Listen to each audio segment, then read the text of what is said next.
Hello. Hi there. Give me a second here.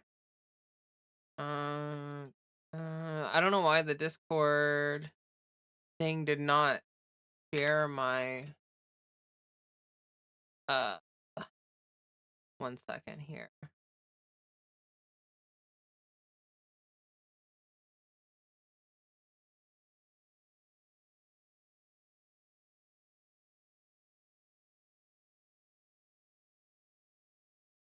Hope everyone's doing well.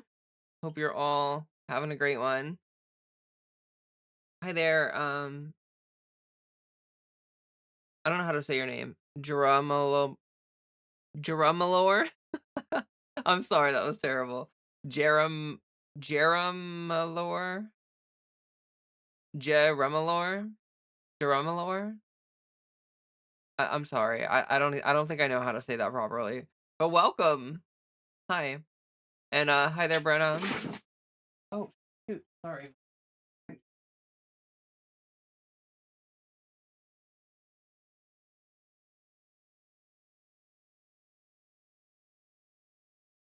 Hey. Okay, let me put on a hoodie. It's Jera Malor. Oh, okay. It's two separate names. I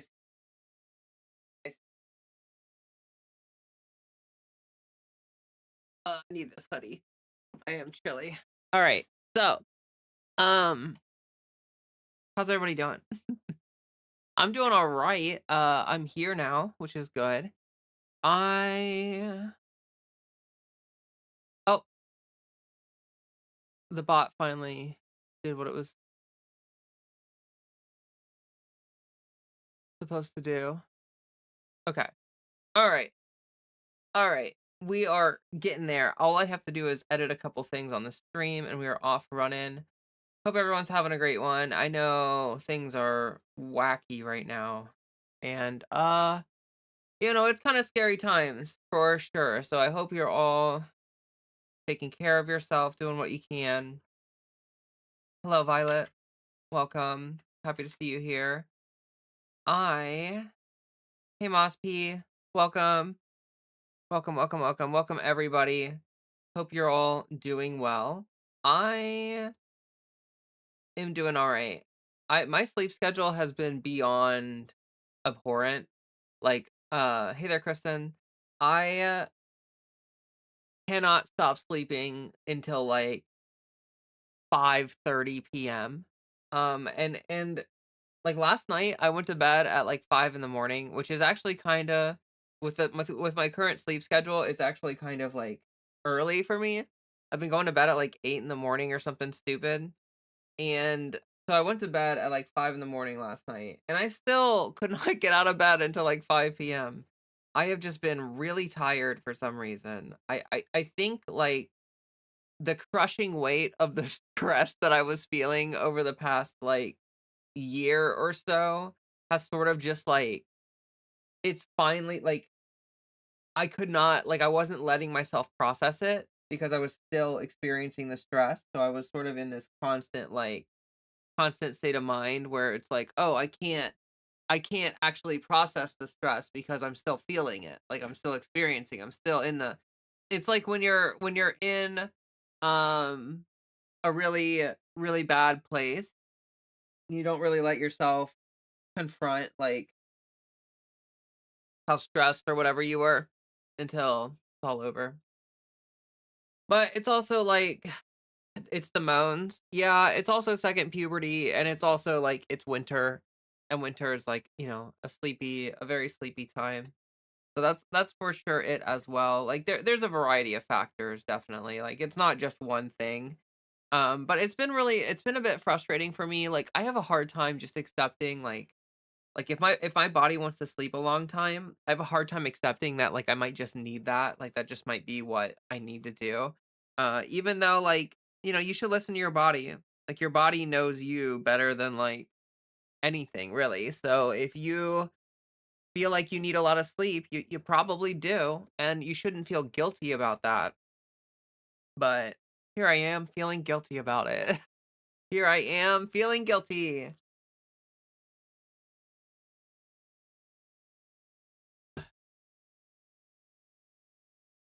I get that. Similar thing happened to me this past semester once I was done with my main project. Yeah, I used to do that kind of stuff.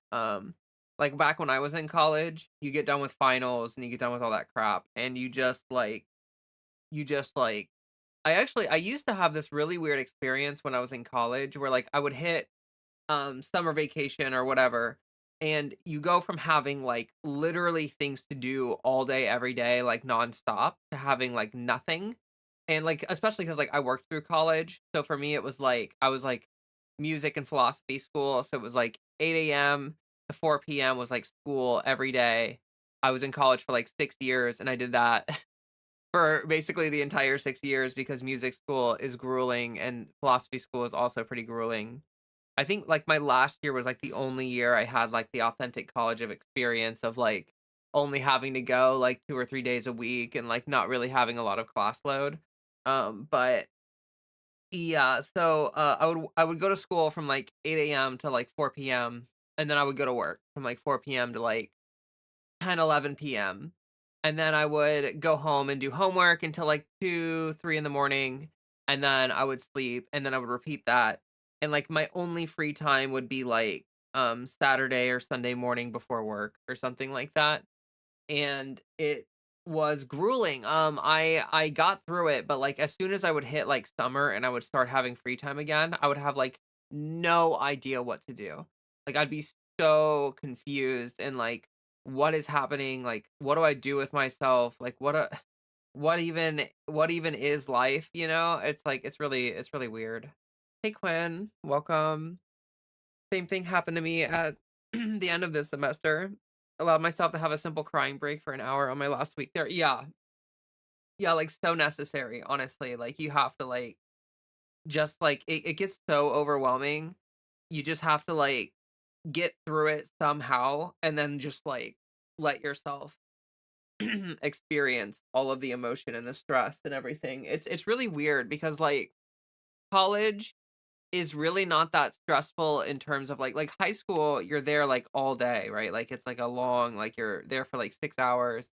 Um but like college has like more like serious classwork and stuff, but like it's just like, you're not actually at college as much as you're at high school. It's just it's just that like, the workload that they give you is kind of ridiculous sometimes and like the exams are like serious business and military college is not fun either. I would believe that. I'd be willing to believe that military college is pretty hard. All right. So today's stream is going to be very different than last stream, beef jerky and Leah stream. Nice. This sounds awesome. I am going to be very chill this stream. We're going to just basically chat and I'm going to jump from topic to topic and do whatever I want to do. And that's just the way it's gonna be this stream. So, prepare for like a different kind of stream. Last stream, I talked about what happened with the ice murder of Renee Good, um, for like the entire stream, and I got some feedback from some people that that was emotionally very challenging for them, hard to get through, hard to watch, and I agree. It is hard to watch.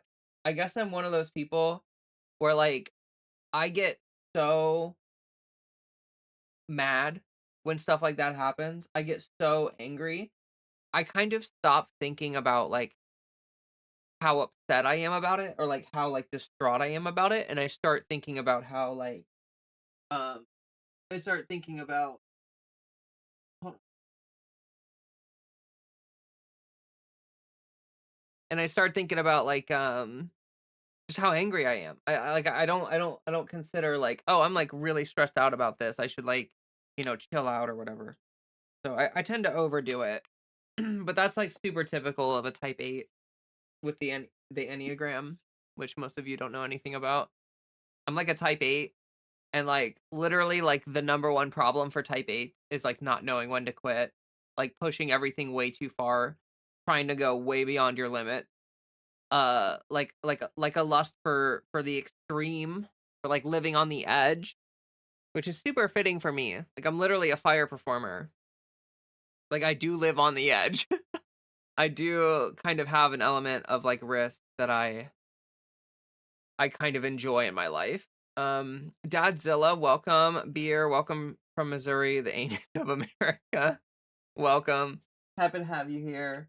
Happy to have everybody here. I haven't even watched any videos other than the ones I'm forced to see just because I'm scrolling Insta or YouTube because it's too scary and stressing. Yeah, I get that. I get that. I totally understand. And so, like I'm gonna just this stream is gonna be a little bit of counterbalance between last stream.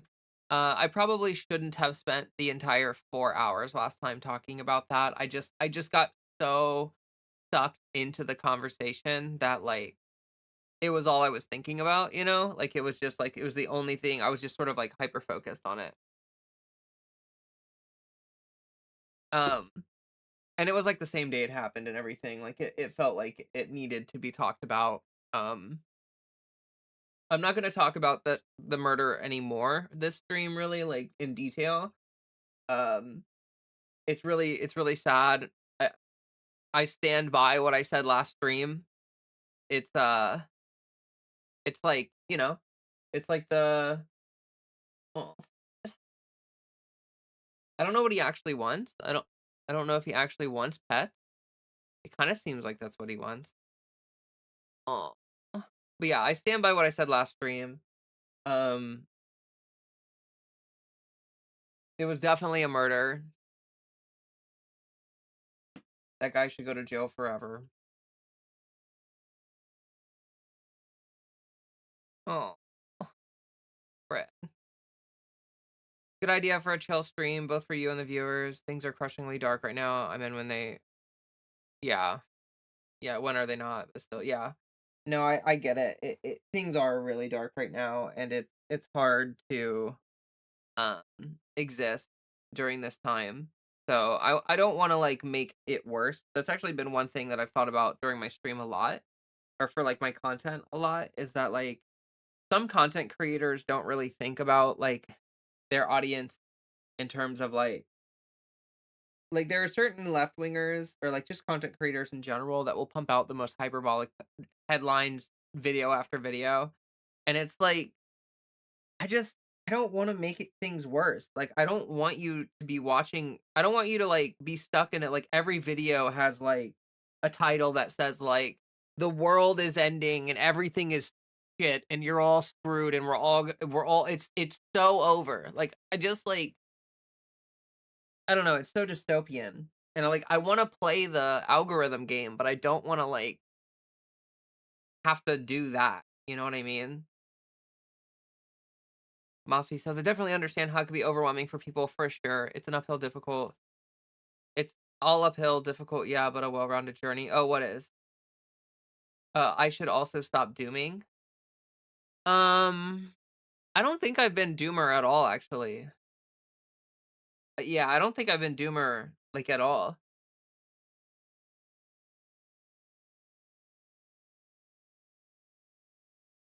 I've been pretty realistic lately about, like, how things are, where things are moving. Ooh, that was very bitter. I shouldn't have drank like, that was such a big sip of tea. Woo. Um Bards of a Feather says, "Hello, Leah. Thanks for being here and holding space for with us." Yeah, of course. Can't deal with personal trans stuff and being paranoid about fascists murdering people right now. Yeah, no, I get it. I get it. I get it. Trans people especially, like, we are, a vulnerable population and, like, you gotta monitor your mental health really carefully.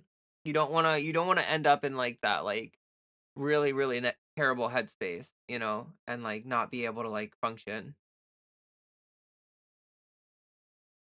It is dystopian because it's dystopian, in my opinion. No, of course, it is dystopian, like, and that's, like, the nuance here, right?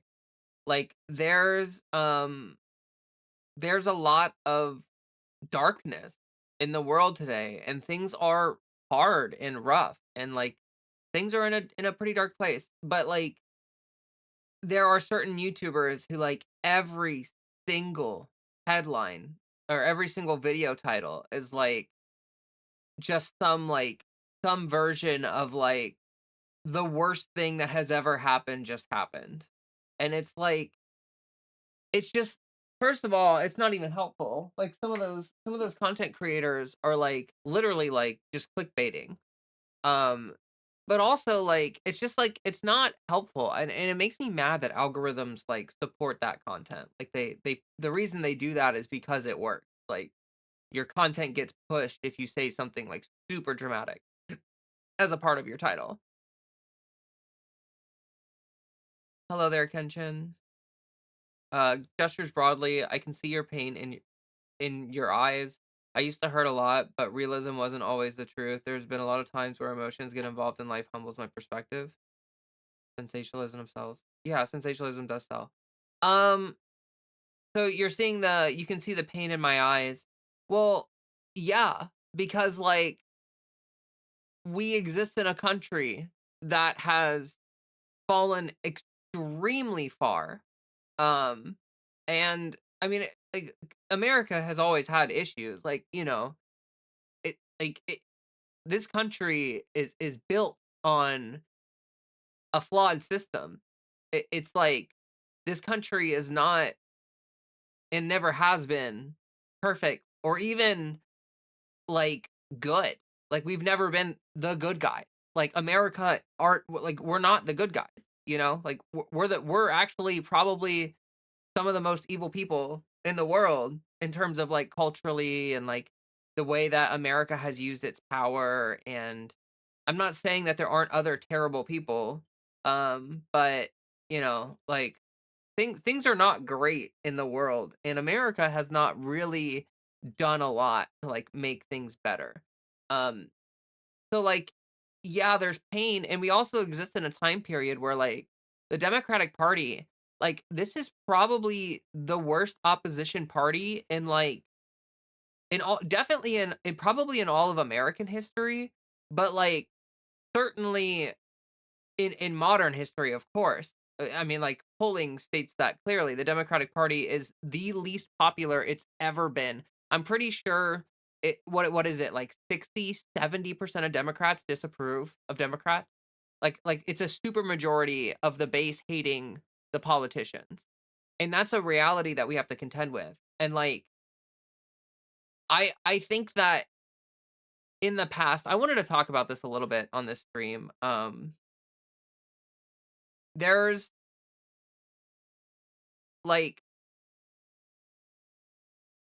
during the election cycle, I told everyone, "Oh, Kenshin, thank you so much for the $2." I'm so sorry, I forgot to shout that out. Thank you. I really appreciate that. That's very kind of you.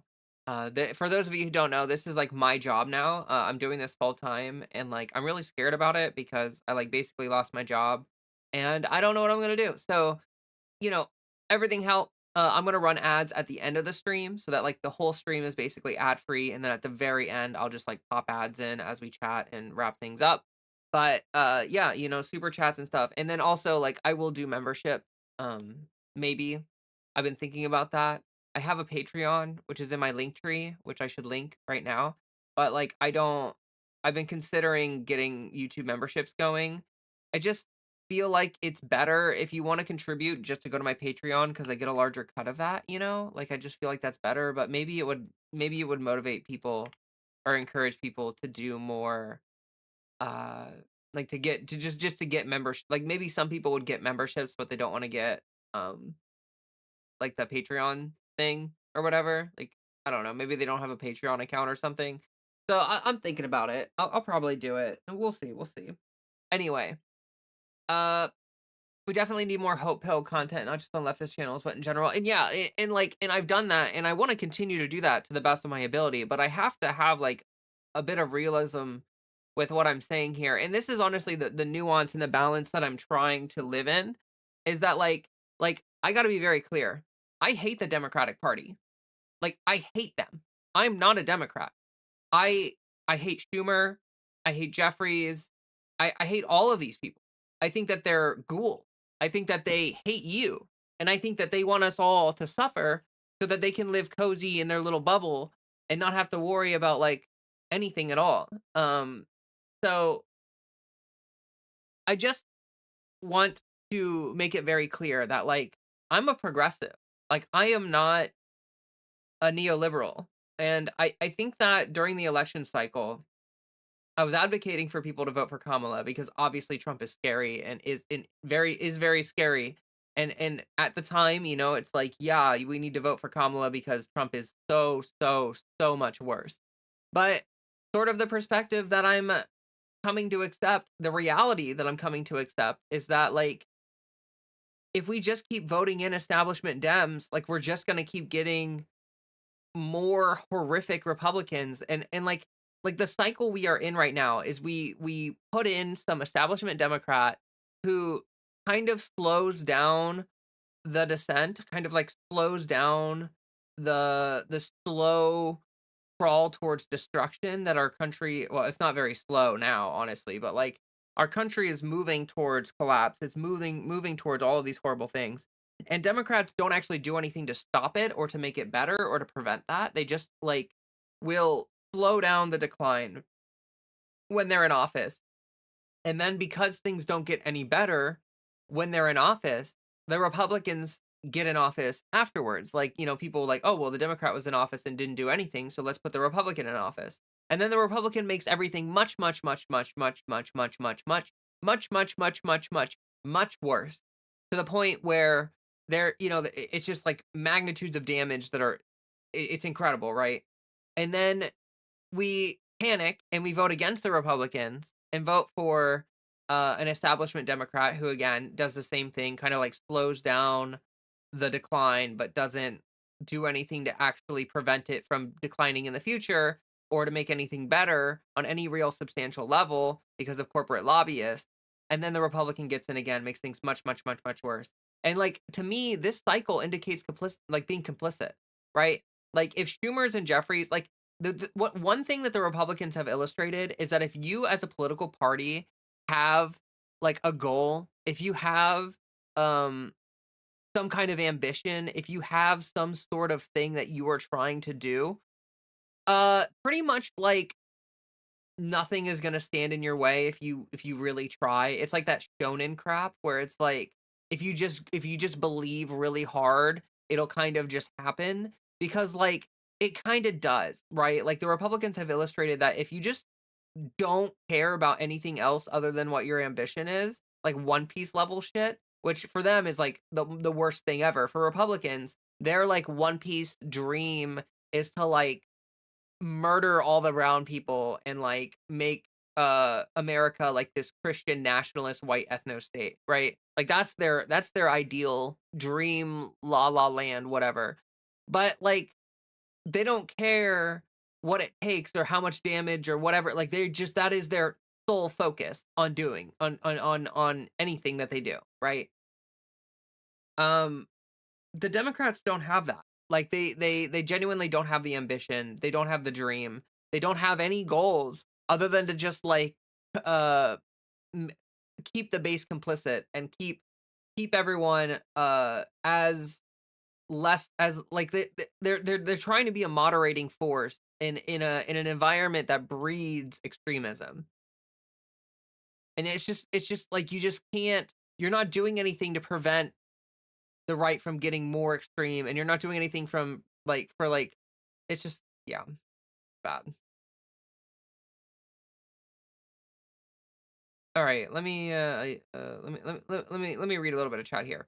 We are all hurting, but I think it's fine. Life needs a little pain for contrast. I've come to terms with it as me understanding that everything we're going through, we need and deserve.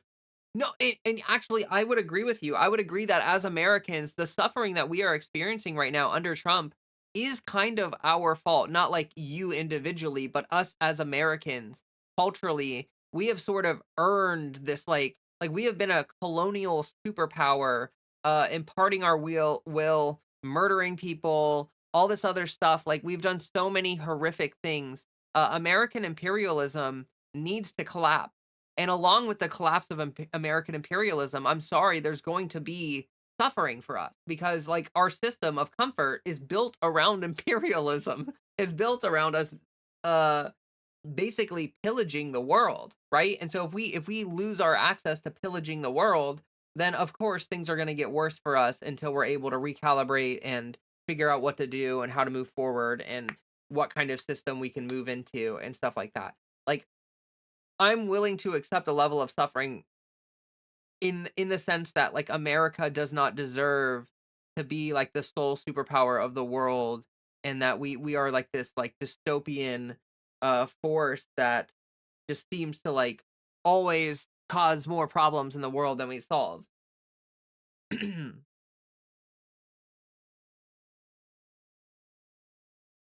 While I do understand that, you don't have to like your teammates to play along with them.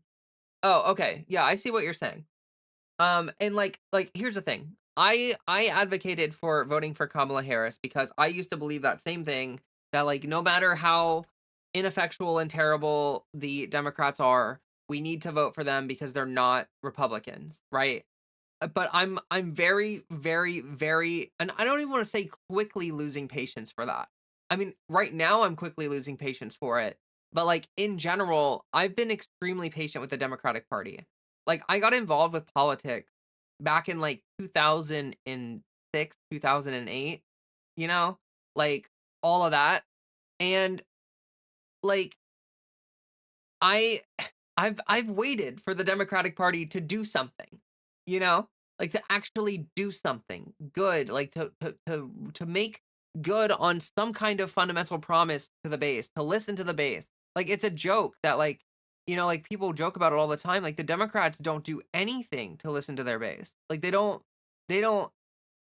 take any step to listen to their base. They actively ignore us and spite us. Like whatever the base wants them to do, they'll do the opposite. All right, let me keep reading here. YouTube is currently rolling out a feature where you can watch ads and stay up to the timestamp of the stream. Shouldn't feel guilty for it much longer once they fully implement it. That's really interesting. That's cool. His eyes close when you work the neck. I bet he likes it. I don't know what your establishment Dems are pathetic. Hi everyone. Hey String here. Hey String. Hey Skylar. Hey Asura. Um, anyone else pop in? I can't see. Nope. Let's see. Progressivism did not offer much to those of us who are midlife and have our shit together.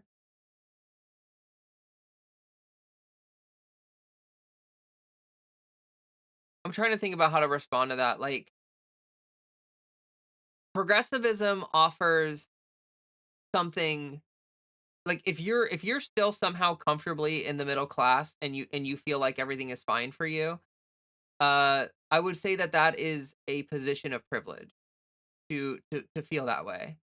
And like, like I'm not like I'm sort of in that camp too. Like things for me are not necessarily super uncomfortable. I mean, like things aren't great for me. Like I'm not living like the best life ever. Or I'm not like some super wealthy whatever or anything. Like, and I don't want to be honestly. Like I really have no desire for like having that much wealth or being whatever.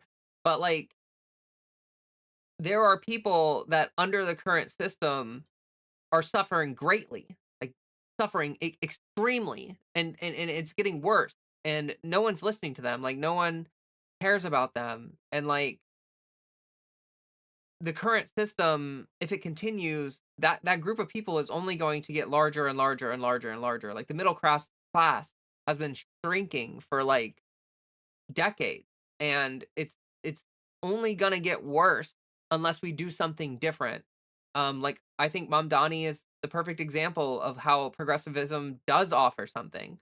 Like he did something day one to like start targeting rent prices and to go after landlords that are like horrible in New York. And that's because like he's not corporate bought, like a lot of these Democrat like they don't care about you. Maybe you're living comfortably, but that's just like a happy accident to them. Like they don't actually care about your life. They really don't. I've seen what Jesse Ventura might run for governor again. We need a new Tea Party if you catch my barber. Hey Ashlyn, by the way. They are plain evil. Between voting the Democrats and Republicans, I'll choose to vote for Democrats over any Republican. However, the established Democrats aren't helping. Maybe more Democrats like Vivek. What? Maybe more Democrats like Vivek. Do you mean Vivek Ramaswamy? Ramaswamy? That guy's not a Democrat, my guy. And he's also a horrible person. He's terrible. What do you mean by that? What do you mean by that? I mean, like, yes, I would choose to vote over a Democrat over a Republican, but the issue is that that is the only thing that they have going for them. Like, the the only thing that the Democrats can offer you is that they're not Republicans, and I'm sorry, like, it's not enough to buy my vote anymore. Like, it's not enough to scare me into voting for them. I need something from them. Like, I need them to fix the country because we are careening towards collapse. And like, if they're just gonna let it happen, like, I'm sorry, it's just not. It's not earning. It's not worth voting for them to me. Like, it's not. Like, it just. We need different leadership. We absolutely need different leadership. For example, down with Schumer, but only because he's not in my state. If I had that senior of a senator from mine, I would support him till the end of time. Oh God, see, no, and that's the issue is that's how Schumer has been able to maintain power despite being like a horrible leader for the Democrats, is because people like value seniority for some reason. Like, that should be almost like a bad thing. Like, if you're a senior senator or whatever. Like, "Oh, you've been in the Senate for 20 years, what have you done?" "Oh, right, nothing?" "Oh, okay." The problem with the logic of us deserving what's happening falls apart is that it lacks sympathy for those who did not choose for this to happen and fight against it. No, Pointer, I get that, and I saw String asked earlier, or someone asked earlier, like, "What about the people who are innocent?" Like, we whether you have done something like, whether you voted for Republicans or not, like, this is just sort of the state of the country, and, like, as an American, you have to accept that being an American makes you a part of a system that is inherently disgustingly evil, and that, like, as that system collapses, your life will probably get worse, is getting worse. Oh, Mamdani, not Vivek. Oh, yes, yes. Yes, yeah, we need more Democrats like Mamdani in the party. Like all of them. Like, we need every Democrat to be like him. Not like carbon copy, of course, but like they need to be willing and able to fight and not corporate bot, you know? Anyway, let me see here. So like being an American is like it's an unfortunate reality. Like, if you love your cheap Chinese bullshit that you buy, like your little plastic trinkets or like your little whatevers, like, I'm sorry, you're just gonna have to accept that that's gonna go away, or like that you might not have access to that. Trust me, if I could stop being an American, I would love to. No, I get that. I get that. And I'm not saying that like it's your fault and that like you deserve to suffer. But I'm just saying that as an American, we kind of do need to accept that we are probably going to suffer for the karmic debt that our country has incurred like over the past, honestly, 250 years. Like the country has done some horrible stuff. And like, I'm sorry, but like we exist as a part of a group of people. And that's why I feel like we have a sort of responsibility to break the cycle and to do something different. Like, our parents didn't break the cycle, and people before that didn't break the cycle. And like we need to be the ones, the millennials, and probably not Gen X. I don't think Gen X it has the sauce, but like millennials definitely have sauce. And like, maybe it's cringe sauce to a lot of people, but like it's sauce nonetheless. And we need to direct that energy and that ire and that understanding of institutional evil and like all of that stuff. We need to channel that into efforts that will make monumental differences for the generations coming, and for future like that's why I'm here in the first place doing this entire YouTube channel. For those of you that didn't know, the past year that I was running this channel, I was also working like a full-time job while running the channel. Now, this is what I'm doing full-time right now, which is kind of scary, because like I didn't plan to. But the point is that like we have to do everything we can, and I'm trying to do everything I can. Like, I've been involved with activism in my state. Like, I try to do everything I can in my life to be a voice, to try to encourage people that like this shit needs to change. Like, we need to do something. Something needs to be better. We need to organize. We need to, get more of you need to get like Mamdani came from DSA. A lot of people seem to think that this whole thing that I'm talking about is like this nebulous do nothing where I'm advocating that we just rail against the machine with no real effort or no real like goal or no real like agenda or whatever. But like Mamdani got involved through DSA, started organizing, and then got interested in running in electoral politics and did and won, and now has a popular progressive agenda that he's enacting in New York as probably like the second most powerful man in America. And like we have to understand that there that is an extremely significant thing that happened. Like Bernie going over and like inaugurating him and like that whole thing, like that was a historical moment. That was something for progressivism that should be remembered forever because like we need more people like that. Like we need DSA to pump up. Like maybe you don't want to run for office, maybe you don't want to do any of that, but if you get involved with DSA, if you help something or not even just DSA, Progressive Victory, DSA, whatever, it doesn't matter. ACL, like whatever you want to get involved with, you just get involved with it. Like the Trevor Project, I don't care what you get involved with. Okay, you just get involved somewhere and you push leftist organization forward, and then guess what? Things like that start happening where more people get involved, more people get encouraged, the right person gets encouraged, they run for office, they win, all that stuff. Okay, sorry, let me catch up on chat here because I am super far behind. If we don't, then someone else will. I'm glad we are taking aggressive moves. Part-time Peem, I agree with that. The US is the new Rome and will fall. I mean, it is falling. It hopefully will morph into something better after the collapse, like Phoenix kind of shit, but we'll see. Americans are at fault for their suffering as much as a fly is at fault for flying into a spider's web. This isn't some fatal mistake we all collectively made. It was a system engineered to trap us. No, I understand that, but the complacency of like past generations have enabled the continuation of a system that is like absolutely fueled by pure evil. And the unfortunate reality is that we are handed that system as our birthright and that we have to do something with that system. So we can either perpetuate that system and feed more into the karmic debt that America is building, or we can try to release us from this karmic cycle of suffering that we're stuck in and destroy the system that has been handed to us or completely remodel it, revolutionize it, and then move forward, hopefully having paid the karmic debt so that future generations don't have to suffer it. Like that has actually been the number one issue with America is that each generation has been completely unwilling to suffer what is necessary to allow the country to morph into something better.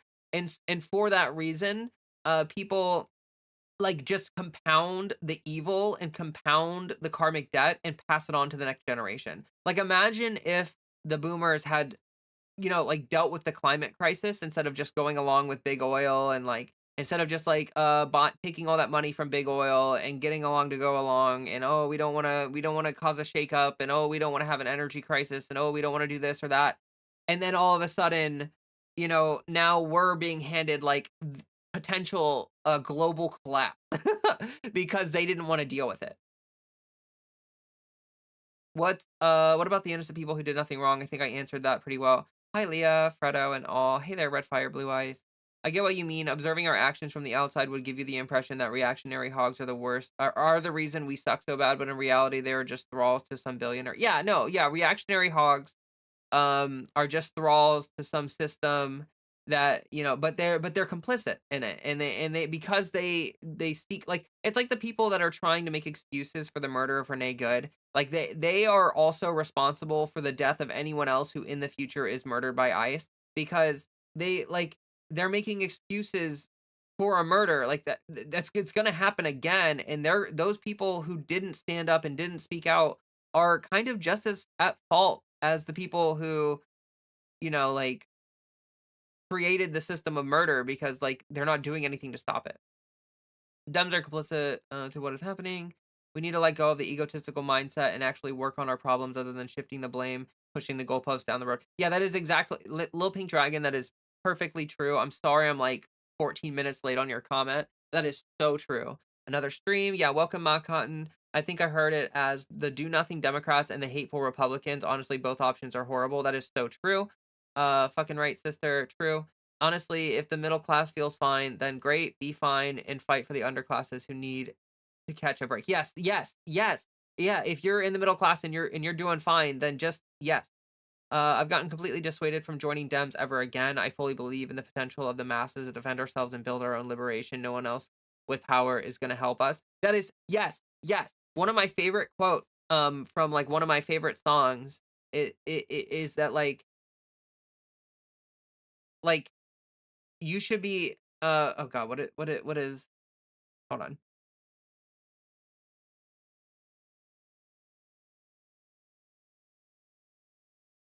Sorry, 1 second. Uh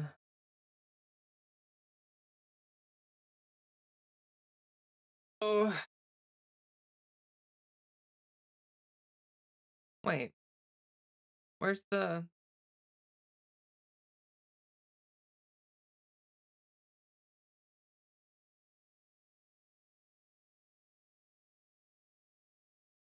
where is it? Did I think of the wrong song? Oh, whatever. Anyway, the point is that, like, you should be suspicious of anyone in power who says they're gonna fix things.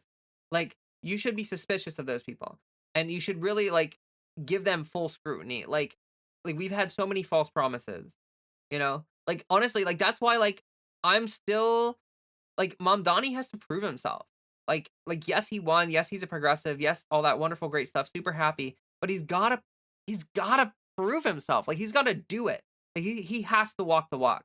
If Mamdani doesn't walk the walk, then he will be viewed categorically as a failure, as a total failure because he'll be basically the same as the know nothing, the do nothing, know nothing neoliberal Democrats. Democrats approved the Lincoln Riley Act in funding ICE, etc. Red Fire Blue Ice, thank you for the $2. That is also a super based message. True. Trust me, if I could stop being an American, I would love to. I get that. And I'm not saying that like you like again, I'm not saying you specifically personally deserve to suffer. I'm just saying that we as a society have to accept the heritage that we are handed, and I know that it's not your fault, and I know that you didn't it's like when you're talking about racism, right? And you're talking about the fact that like when white people are like, I didn't own slaves. I wasn't the I wasn't specifically personally racist. Like, no, but you exist in a culture that has systemically perpetuated racism for so long that people of color are at an inherent uh like risk of life and at a economic and systemic disadvantage that can almost just not be overcome like for most of them like it's like something that seriously affects their lives for their entire life, right? And so like you can't just hide behind this like, oh, but like I didn't own slaves, like I'm not a terrible person. Like, no, I know you're not, but like we have to accept the past is the past, and it's the past of our country, and if we're going to inherit this country, I mean, we gotta accept that, like, we done some stuff, like, we've done some pretty horrible stuff. Bu- bu- bu- bu- bu- bu- I'm just realistic about the situation at large. None of these issues exist in isolation. No, of course. No, yeah, none of this stuff exists in isolation. You're incredibly right on that. Hi there, Grace. Actually working on leaving the country. I wish you luck with that. It's really hard to do. It's ironic that the only fresh air of democracy comes from someone who has lived outside the system we have bungled up. Yeah, I think that kind of makes sense though. A lot of Americans are brain poisoned, and that's why it's so hard for like Americans to like break their programming and become like leftist, and like that's why it's so easy to become an alt-right radical like neo-Nazi, but it's so incredibly hard to become like a radical left like socialist. Like there's like an inherent cultural pressure that pushes people to just keep buying the propaganda and just keep swimming in the shit. Like just ignore all the problems and just buy in. Just buy in. Um and someone who's lived outside the country sees that things can be different. So they understand that like if a world war breaks out, the likely cause would be Trump. Yeah. Also, when did Mom Donnie move? When did Mom Donnie become a US citizen?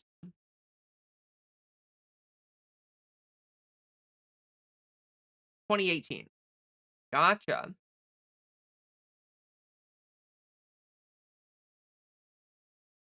Huh, cool. Right. So, let's keep going here. Oh gosh, I'm so sorry, chat. I'm trying. I'm gonna speed read here.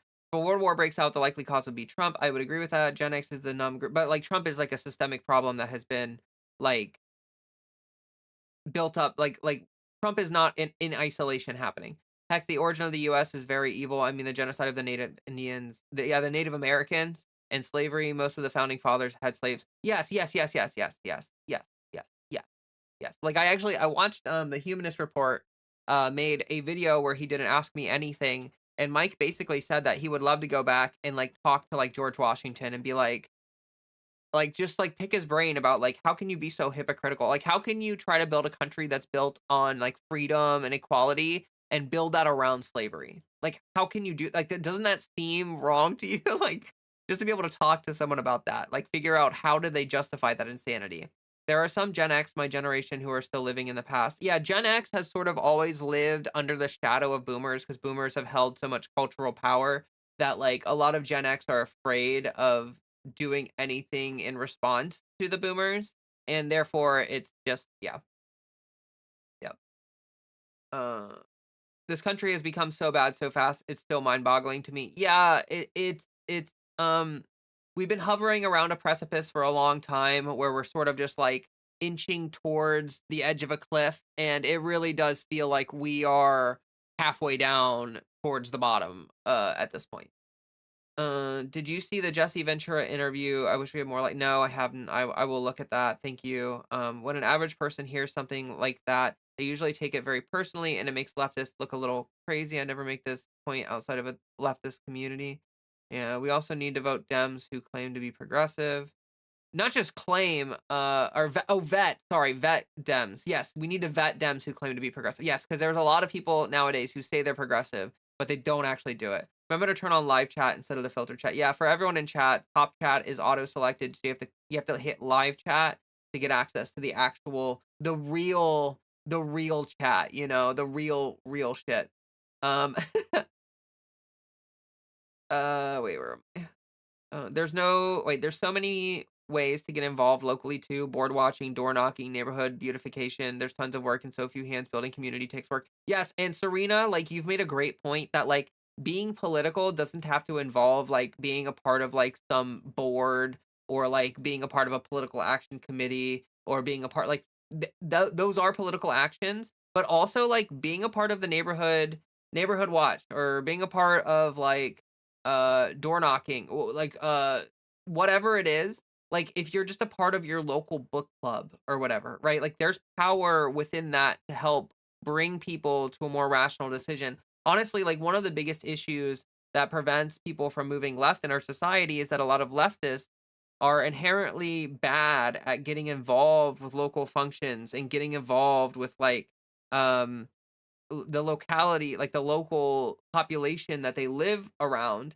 And for that reason, like they have a hard time like bringing people over to their side. Like if you're a part of a book club and maybe everyone rotates picking a book and it gets to your turn and you pick a book that's like kind of lefty, like kind of based. And then everyone reads it and suddenly it's like, oh wow, like you've just made a difference politically in people's lives.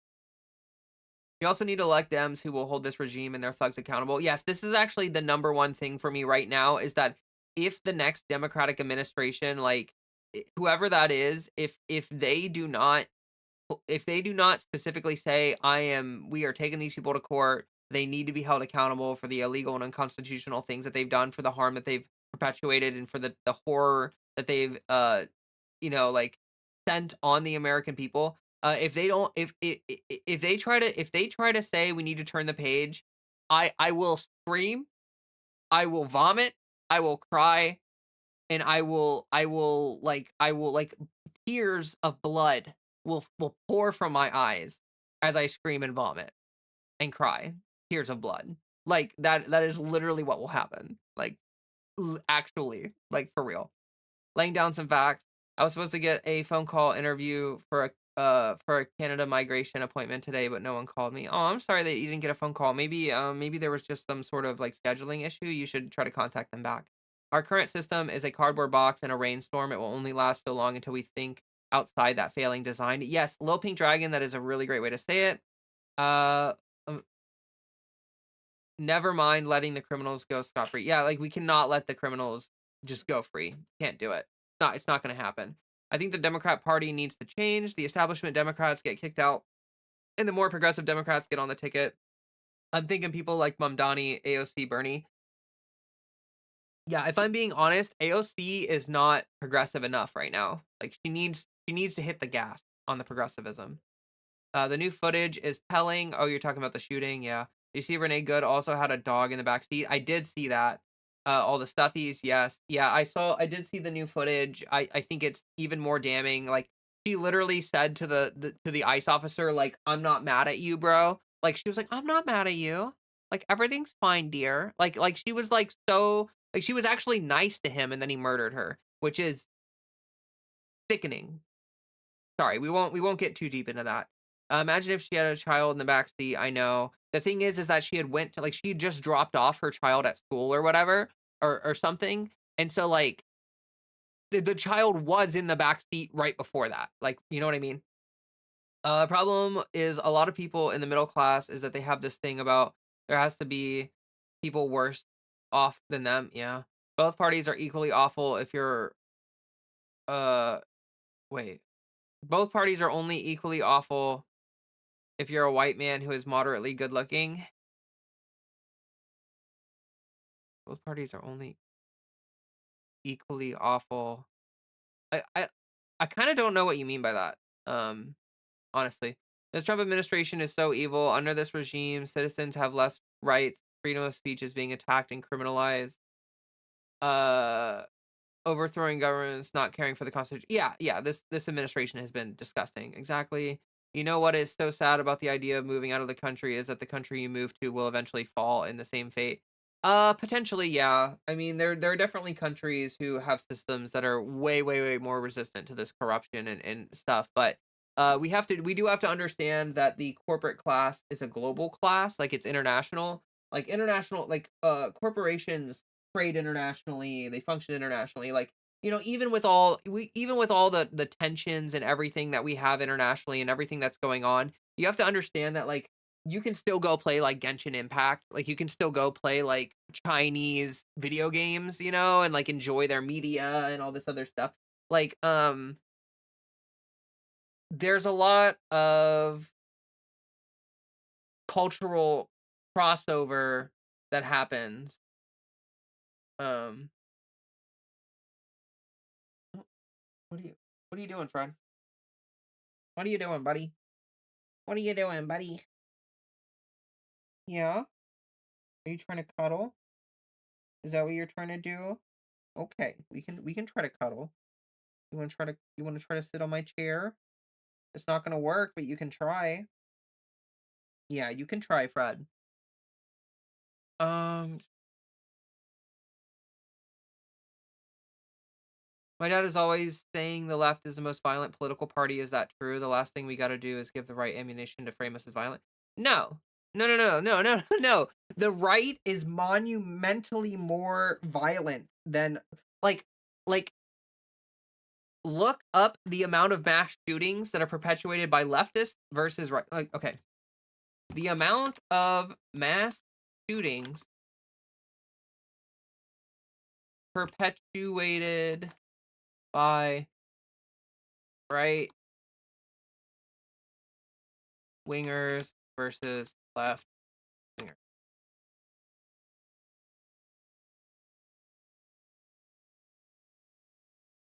Right wing extremists have been responsible for a significantly higher number of mass shootings and extremist related killings in the United States compared to left wing extremists. Data shows that right wing extremist violence is more frequent and deadlier, according to accounting for approximately 75 to 80% of U.S. domestic terrorism deaths since 2001. Over the past decade, right wing extremists committed the majority of extremist related killings in all years except 2016, which was marked by the Pulse nightclub shooting linked to Islamist extremism. So, if anything, Islamist extremism, like the, I don't know, it's kind of right wing extremism, but just not American right wing extremism. Of the 444 people killed by extremists over the past 10 years, 335, 75% were killed by right wing extremists.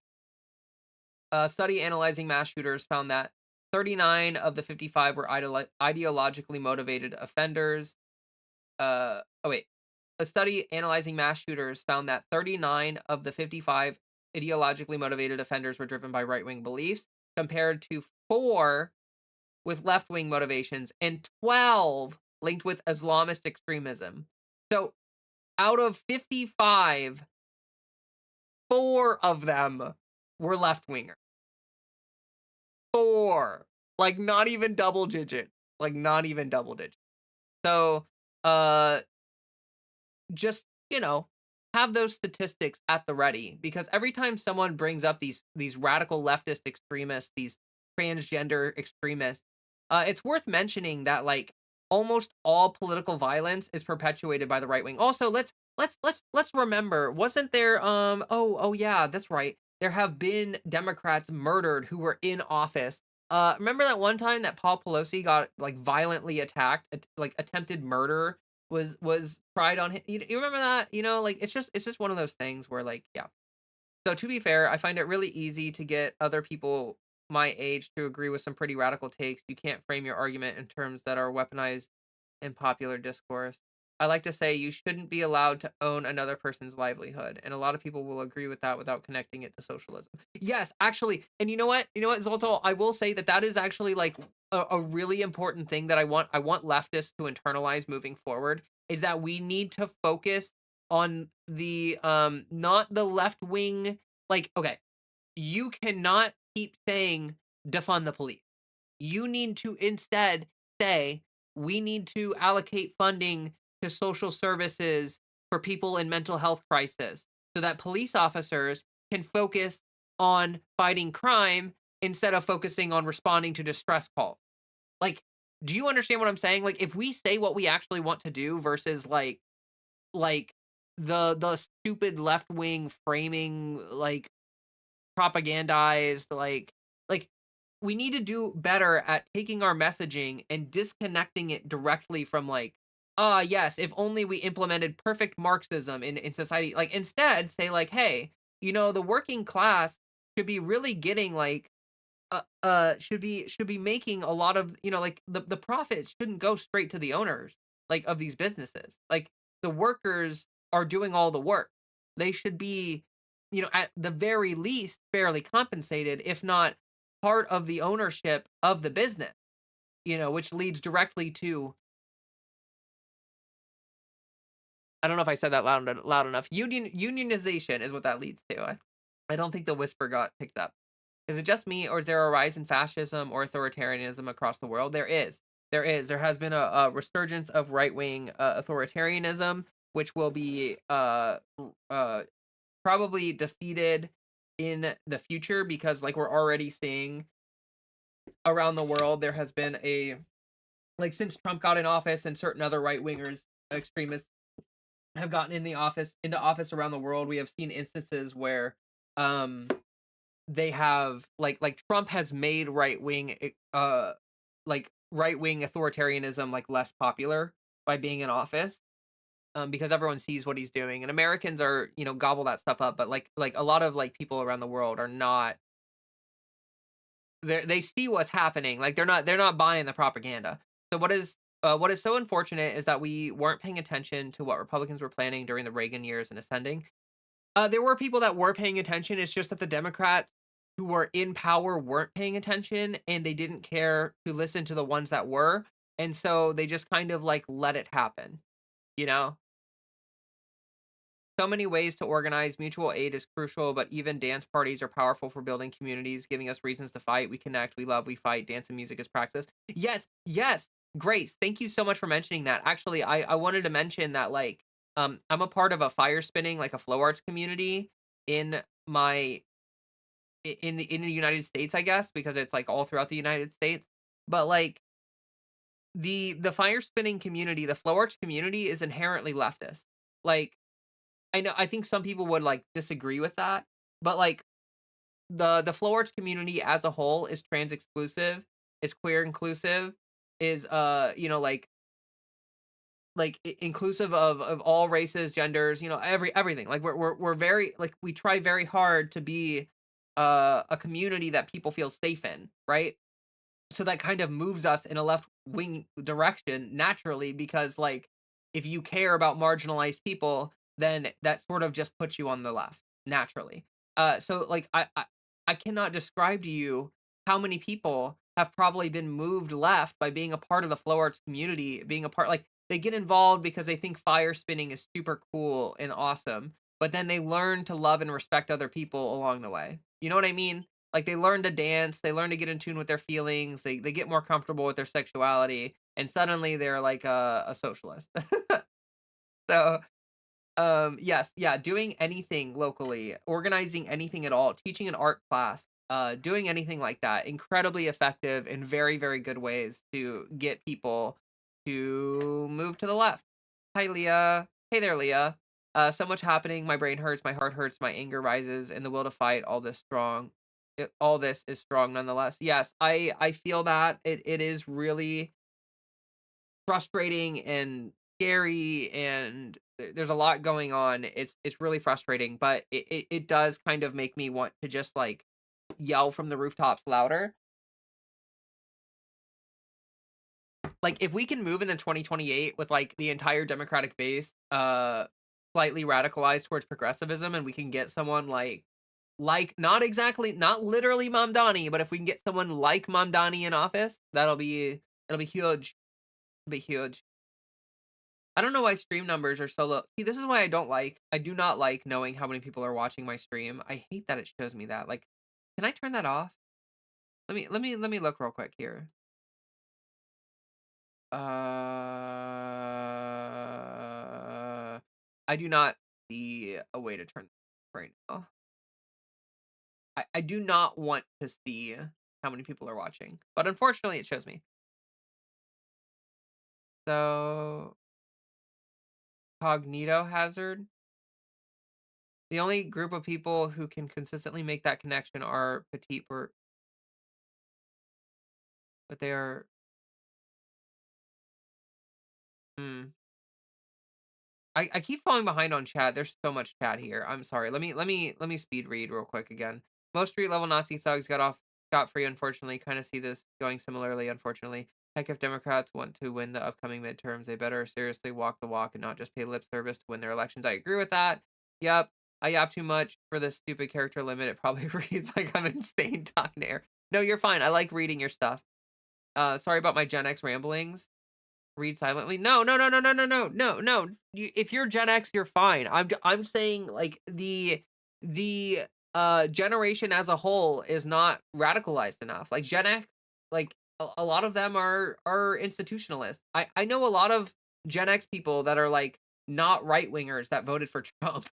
Um, it's just like I'm not trying to say that because you're Gen X you have to be like not good enough or like whatever. Like I appreciate your all of the takes that you gave Lil Pink Dragon. I just wish that the rest of your generation was like you. You see what I'm saying? Fred is such a handsome bub. OMG. I know. Freddie is so cute. Where did he go actually? Where did he go?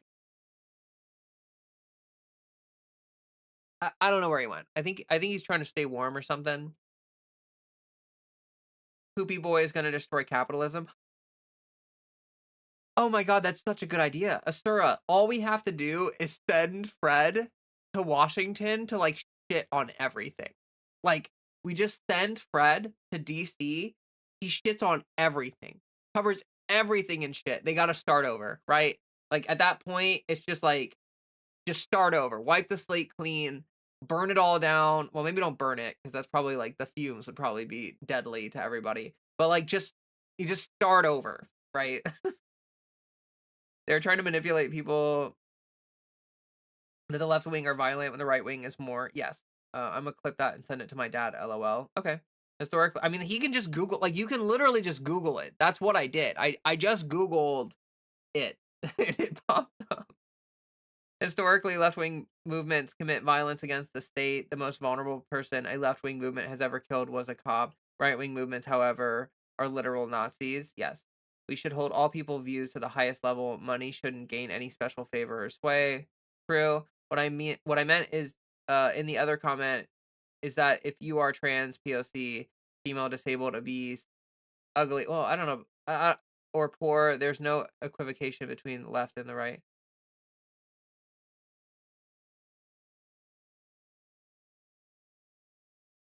Um,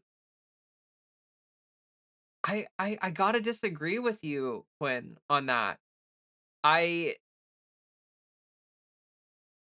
I feel like the Democrats try to hold our, like, as marginalized people, I feel like the Democrats try to hold our votes hostage. Like, they really do try to make it seem like I need to vote for Democrat, like, they don't actually have to do anything for the trans community because they believe that the trans community will vote for them out of fear of what the Republicans are gonna do. And so the Democrats are like I mentioned this before, and I don't think anyone really substantially responded to it. But like the Democrats signed executive orders putting trans rights into place, but did nothing else. Like they didn't even try to get a bill passed. I don't even think they drafted a bill. Like I they are not doing enough. And like in that sense, like because they only did an executive order, Trump was able to just repeal that shit instantly. Like he had to do literally nothing to trample over our rights because they didn't actually put any safeguards in place. So like no, I do not feel like I need to vote for Democrats because they're going to save me from the Republicans because they haven't. Like what did the Democrats do to prevent the extreme harm that's happening to like trans US service members who lost their entire careers? Like I interviewed a girlie who like lost her 20-year career and she voted for Democrats hoping that they would stand up for her and they didn't. They didn't, and that kills me. That devastates me. Like that makes me want to cry right now because like that's just so fucked up. Like they're basically holding her vote hostage, and then instead of delivering on any sort of promise to make good on the effort that she made to vote for them, and that every marginalized person would make to vote for them, and like they just spit on it. They spit in our faces. Um, Also, like, there are tons of racial minorities that voted for Trump this time around, which is an interesting, like, I don't think it'll happen again. Like, I think a lot of like Hispanic people that voted for Trump, they regret that. They regret that. They're like, oh shit, I didn't really think that my like wife would be deported, but you know what I mean? Um, Yeah, I brought up to my dad how there was one trans shooting, and he was like, "No, there was way more," and he brushed off all your points. Yeah, see, like people like that, like I don't know if you're really gonna like. I don't think that telling him the facts, like he's just gonna tell you it's fake news. Really, like I don't know if someone like that is worth arguing with. Like it sounds like your dad is sort of just a chud. Maybe too far gone.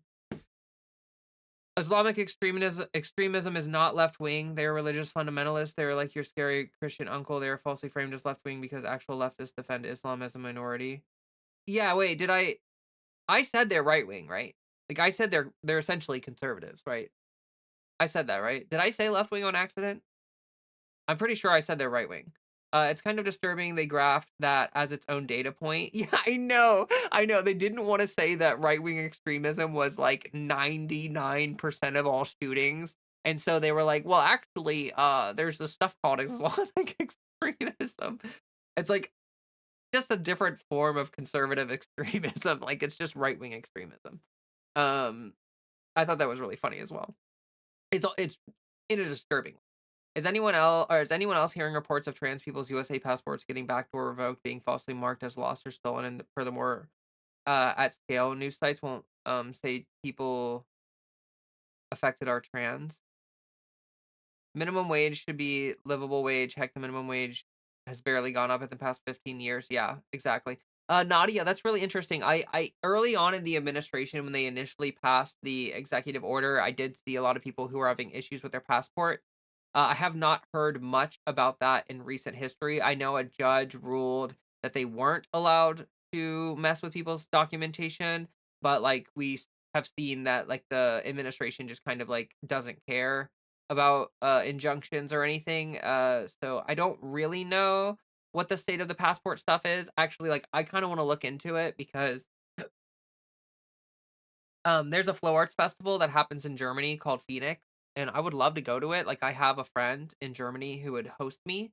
So, like, it would be expensive, but it would be, like, less expensive than it otherwise would be, and, like, if I could start saving for it now, if I knew I could go, then I could probably go, but I can't go unless I save for it, and I don't think that I'm gonna be able to get a passport. I'm, like, really scared to try applying for a passport again because I know they're gonna mess with my gender marker, and I just am really worried about them not letting me back into the country because I'm a YouTuber.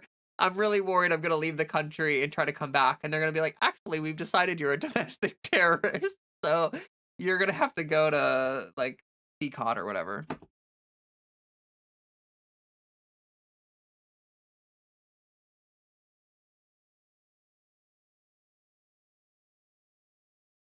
I don't understand why people think there's going to be a next Democratic administration. They're not doing things they get away for because they've not bothered to prevent transfers of power.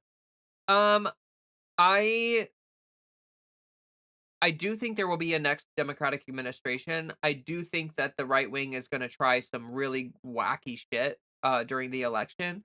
I have a feeling that kind of my feeling is that like Trump is going to try to rig the election like how he tried to rig 2024. And actually, those of you who are not learned in on this stuff, you should look into voter disenfranchisement and other things that were done in 2024 that could have meant the difference between Trump winning or losing.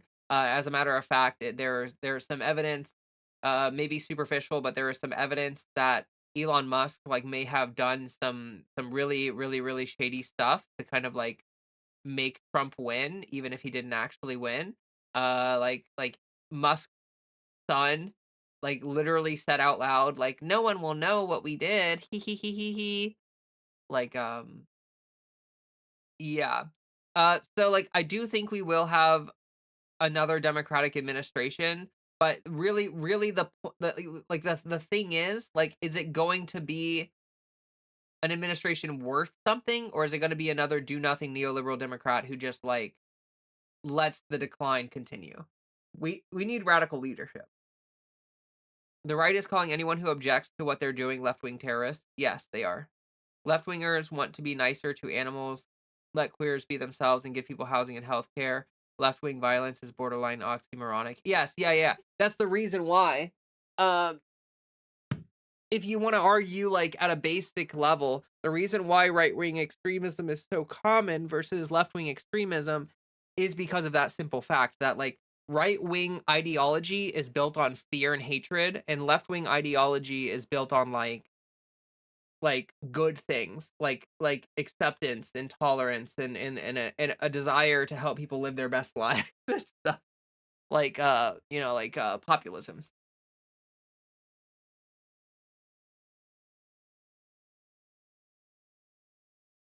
I'm Gen X who is more leaning on progressivism. Well, red fire, blue ice, you've always had some pretty good takes, so I appreciate you. Thank you for being a good Gen Xer.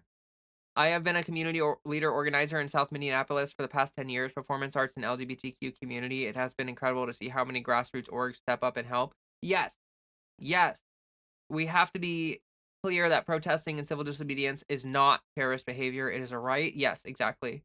And for that matter, like they're saying like whatever. You're right. That is very true. What you said, Leah. Um, Good evening, Andrew. More Gen X like me. Ha, I'm a unicorn in this journey. Most are deluded with what party they want to be aligned with. Yeah. A lot of Gen Xers seem like establishment skills. Not a damn thing the Dems in office nationally suck. The Democrats are basically COINTELPRO. Yeah. Hey there, Jess. When Republicans were in the minority, they were able to stop every bill that the Democrats put forward with the help of keeping the filibuster. Yeah, and the Democrats aren't willing to do like the Democrats will sign on to right wing bills, but the right wingers will block even the good bills. I see Latinos working for ICE. That's dystopian. When Biden was in office, they could have passed bills that actually protect LGBTQIA plus rights, but instead of just doing executive orders, I know that Congress has been gridlocked for quite a while now. Yeah, like they could have tried. They could have tried. Like they could have tried. They didn't even try. They didn't even try. I love the pointy ears. When did you get those? I didn't actually. Do my ears look pointy? I would love to have like pointed ears, but like I feel like that would hurt like a lot. I feel like that would hurt so much. Um, I wonder if anyone has that, like, can someone tell me how that was? You're gonna read this 10 minutes from now, but I am Gen X. I own my house outright. I have 2 cars. I make 6 figures a year. I'm a person of color. I'm also trans. I'm afraid. Yeah, and I mean, you should be because our economy is collapsing, our society is collapsing, everything is collapsing, and none of the parties seem to want to do anything about it. The Republicans want to make it worse, and the Democrats don't care. So I would be afraid if I were were you as well. I am also afraid. I don't own my own house, but I live in a house with a roommate. I do own my own car that I paid off last year. I got it in 2019, so I paid on that for a long time. Paid it off. I don't make 6 figures a year. um, like I'm afraid. You know, like I'm not like in the middle class, but I'm not like struggling, and so like you know I but I'm scared. Definitely afraid. I mean, like, I'm afraid because 'cause I'm making content here on YouTube, like, they're trying to say that I could be labeled as a domestic terrorist for, like, just being here talking to all of you. Like, you know what I mean? Like, I'm afraid for certain reasons that, like, I'm putting myself out here. This is incredibly dangerous for me to be doing at this time, but I'm hoping it'll work out. Like, I'm hoping that, like, by being here and being consistent and, like standing my ground, you know, like I can like right now, this is like the dark age of leftist YouTube, especially if you're trans or a person of color or an immigrant or anything like that. If you're a leftist, your channel is suffering greatly right now. And I'm hoping to just like fight through this, like to get through it, and then hopefully ride the wave of like there's going to be a resurgence of progressivism and there's going to be a resurgence of like um yeah, and so, yeah, I hope to be around when that resurgence happens, and I hope that it helps me achieve my goals and grow the community and stuff. We need another protest the size of No Kings and Hands Off again, even bigger. I agree with that, Leah. Like we need more protests. I agree with that, but we need those people to convert into actionable like if you go to a protest, we need more people to come away having learned about their local DSA chapter or having like committed to like doing some phone banking or like something like that. I know there were efforts like that happening, but, like, I feel like too many people go to a protest and then, like, that's their political action and they don't actually do anything else. And, like, protesting by itself is actually, like, bad. Like, if you only protest and that's all you do, then I feel like you are wasting your political energy on something that actually doesn't really do anything. And instead, if you spent that limited energy on not protesting, but instead being involved with like going to some DSA functions or something, or helping organize like some leftist something, then like you're doing more than like the people that organize the protest are doing more than the people that are at the protest. And, like, I wish that, we need to do better about converting protesters into actionable, uh yeah, yeah. It's a plus 2 trans upgrade, LOL. Is Thailand a safe place to flee to? I have a friend, they're willing to help me. I would talk to your friend, I'm not an expert on Thailand, I've never been there, so I'm not gonna sit here and act like I can give you good advice, like, if your friend is living there, they probably have a better understanding of the country than I do, and I would talk to them about that. I mean, it sounds like they're pretty chill with trans folk, but I don't know the politics. I don't know the laws. I don't know. I know that it's probably better than the US right now, maybe, but there's also economic differences and like you're not going to be living in it's just different. So I fled the country before inauguration. I live in Berlin, Germany now, but there's an issue coming up. Congrats on getting out of the US. I do love Germany a lot. I don't think I've ever been to Berlin. I've been to München, I've been to Frankfurt, I've been to Freiburg, I've been to quite a few Salzburg. Um I love Germany. Love it. There is no one who is immune. Please don't presume that I don't struggle. Doesn't mean that I'm not equally as in danger. Did I say that? That you're, like, immune? I think what I said was that a lot of people who are, like, comfortably in the middle class, um, they're just not radicalized because in times past, they've been, like, too comfortable to, like, give up the comfort to fight, but now, like, less of an option because, like, even if you're in the middle class, like, you're no longer safe from political persecution or the quick decline of the United States. I think I was pretty clear about that. The Constitution disqualified Trump for insurrection. Most people disregarded the Constitution. That was the biggest fraud. Yeah, I mean, like right now, every like Trump is an illegal and constitutional dictator. Like he shouldn't be in office. There'll be a next Democratic administration because our political system literally forces us to choose between the two main parties. We need to accept that. What can we do? Or what we can do is what Mamdani did. Yes. By the way, what is the reason you moved to Twitch instead of YouTube? I didn't. I'm on both. I am on YouTube and Twitch right now. So like I'm gonna spam out my link tree. I did update it. So my Twitch and my YouTube are in the link tree, as well as like my other social medias like Instagram and all that other stuff. I really don't post on anything other than like Instagram. I just do my stuff. Um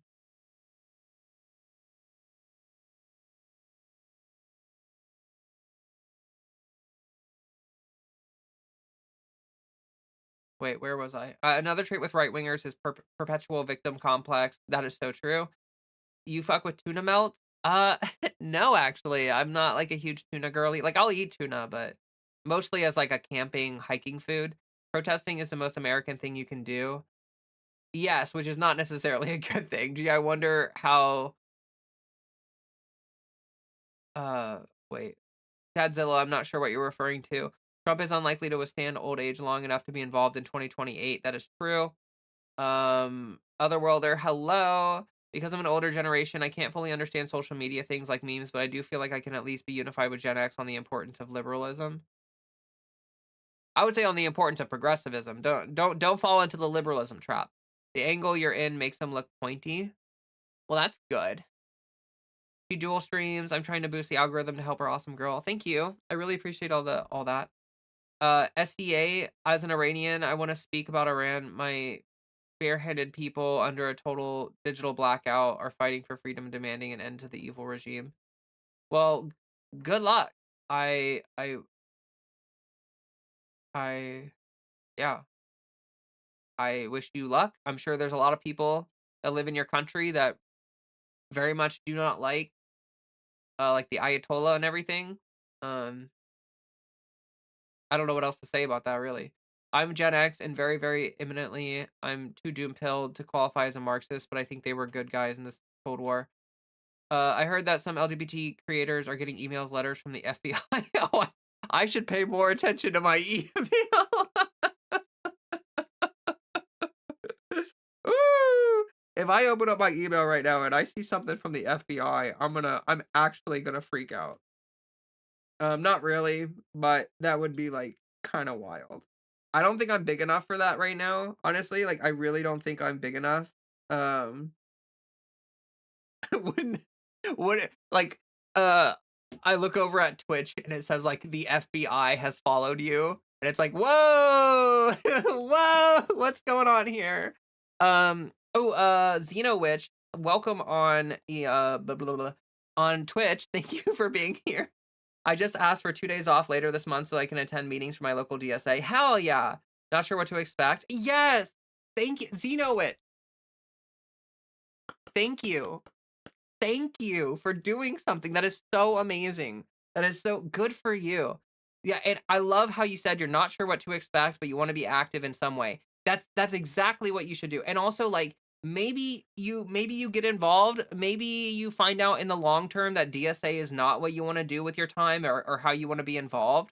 But also like you're gonna get involved, so moving forward, like, maybe you meet someone at DSA who's doing something else that you're really passionate about and you really care about and you wanna get involved with that. Like, honestly, if you're going to get involved with local DSA, find out if they have a trans rights activist, like, I don't know what they call it, but in DSA, they have, like, subgroups, which are basically, like, um they're basically, like, coalitions that, advocate for all sorts of things. And I really hope that you can help get involved with that and possibly, um, possibly get those going. They have a trans right panel thingy. It was one of the days I have. Oh, okay, cool, perfect. I almost said pool, perfect, but what I actually meant to say was cool and perfect. And like, that's great. That's great. I really hope that that goes well for you. Thank you for getting involved. Keep it up. More stuff like that. It's like it's literally just that. Until the First Amendment is abolished, rock on, girl. Yeah, true. Very, very intimately 50, that is. 3 sessions in the OR for FFS. Literally have my face skinned and remodeled. Ears would be no problem in comparison. Yeah, I feel that. I've been really thinking long and hard. I told myself I wouldn't think about FFS until like I was 2 years into HRT at least because I wanted to like let HRT do stuff. I'm still like on the fence about it. Like I feel pretty comfortable with my face and stuff like but like certain things, like my brow bone mostly, like how hooded my eyes are. Like I feel like certain parts of my face are like a bit flocky and it bothers me, but like mostly I feel really fine about it. So if I did get FFS, it would probably only be like extremely minimal kind of work. But I'm still like I really don't know what I want to do with that. Like I think it's better to just take your time thinking about it and sit on it because like you can't go back after the surgery, but like you can take your time thinking. It's like getting a tattoo. Like you really want to take your time thinking about it.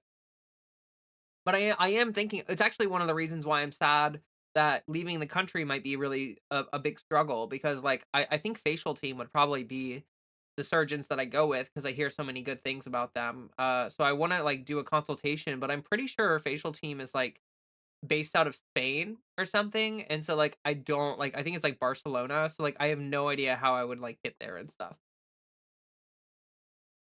We will survive this. We will live to see brighter days. Stay strong. We won't go anywhere. Yes. Oh, you wanted to ask me to speak out. Honestly, SCA 94, like I just don't know what I could do.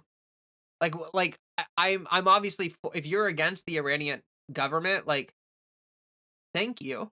I don't know what I could do right now other than just I am a leftist. We are inherently against conservative, extremist, right wing, authoritarian leaders. Like that's just the thing. Not to mention, Nadia is that's very true. Renee Good didn't survive. That's very true. Nadia, thank you. Yes, that is un- unfortunately true. There are people that will not get through this that have not gotten through it. I mean, everyone. If you pay attention to Transgender Day of Remembrance, like, um, it's really sad every year to sit there and see the list of our our brothers and sisters and non-binary friends who have passed away due to discrimination or transphobia or violence against minorities. It's horrendous. It's really horrendous. I think we all know that. Wait, Dean Withers? No, it's not the real Dean Withers, I don't think. No kings had no ultimatums, no plans or capacity to maintain pressure until they were met. Yeah, like we can't have like a single day of protesting. Like if we're gonna do protesting, it has to be consistent, it has to be disruptive, it has to have demands, it has to be organized in such a way. Like I just feel like protests nowadays don't have the sauce. Like they don't. Um no comment chick is in Thailand and can give more details. Interesting. Hellos, you know which I said hi to you already. In my opinion, politics affects everyone. It's very scary that Trump can do things like kidnap world leaders and get away with it. I do think that that's really scary. Down with dictators. What is this liberalism and progressivism and all this stuff? I've only started focusing on this stuff once Trump won and started signing papers that delete my rights. Oh, let me get back to that string. That's a really good question. I post politics, music, and arts on Twitter, Threads, Facebook, Blue Sky Daily, sometimes a little on Instagram. Iran may be opening themselves up for genocide. If the FBI emails you, just reply with "nuh." I use my YouTube channel for music, art. It's not my medium for politics. Fair enough. I get that. I barely look at my emails. I'll probably start paying the thing for the DSA membership. Pragmatic Crystal, hello. I remember first getting into politics back in 2015 when the Trump crowd started chanting "lock her up," and I was like, "This man must be stopped." Thank you for staying strong and making content. Of course.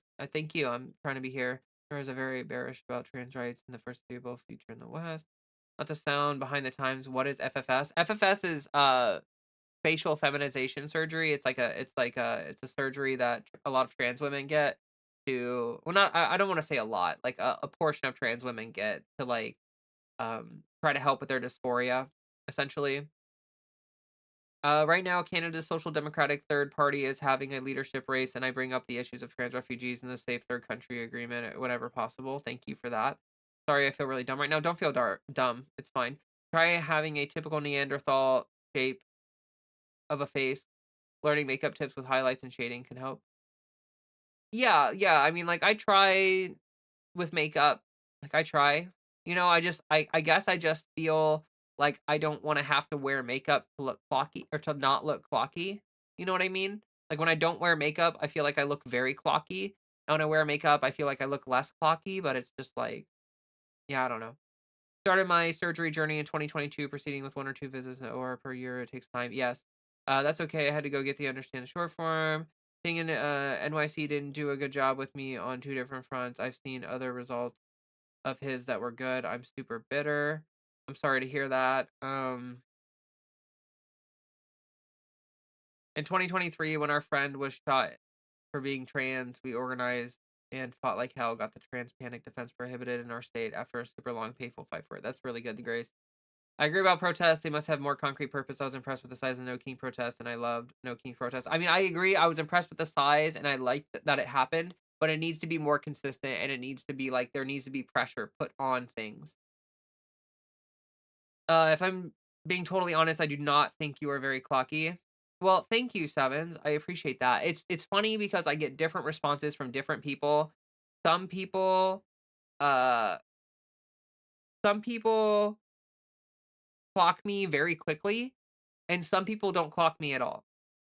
And I don't know why.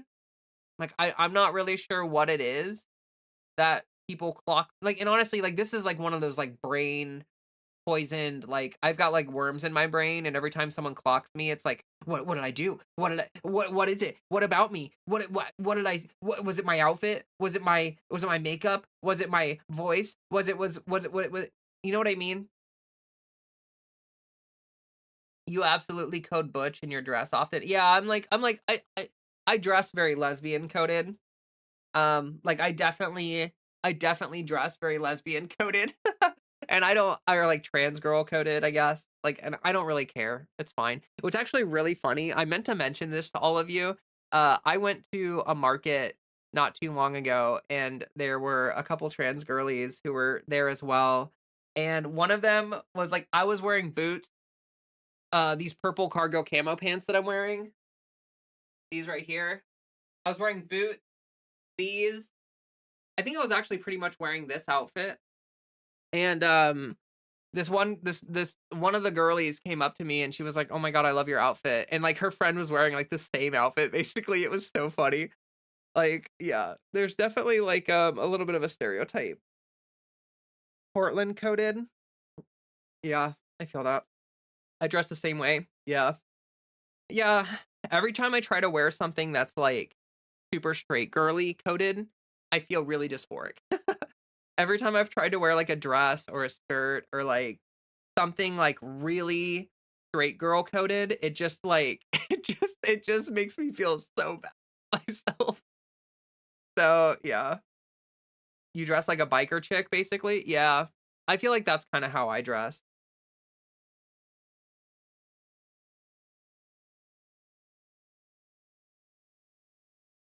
Should have exchanged socials, but my brain said yeah, I know, like, I felt bad because at that market, um, like, that one trans girl was like, "I love your outfit," and I was like, "Oh my god, I love your sweater," and she was like, "Thank you."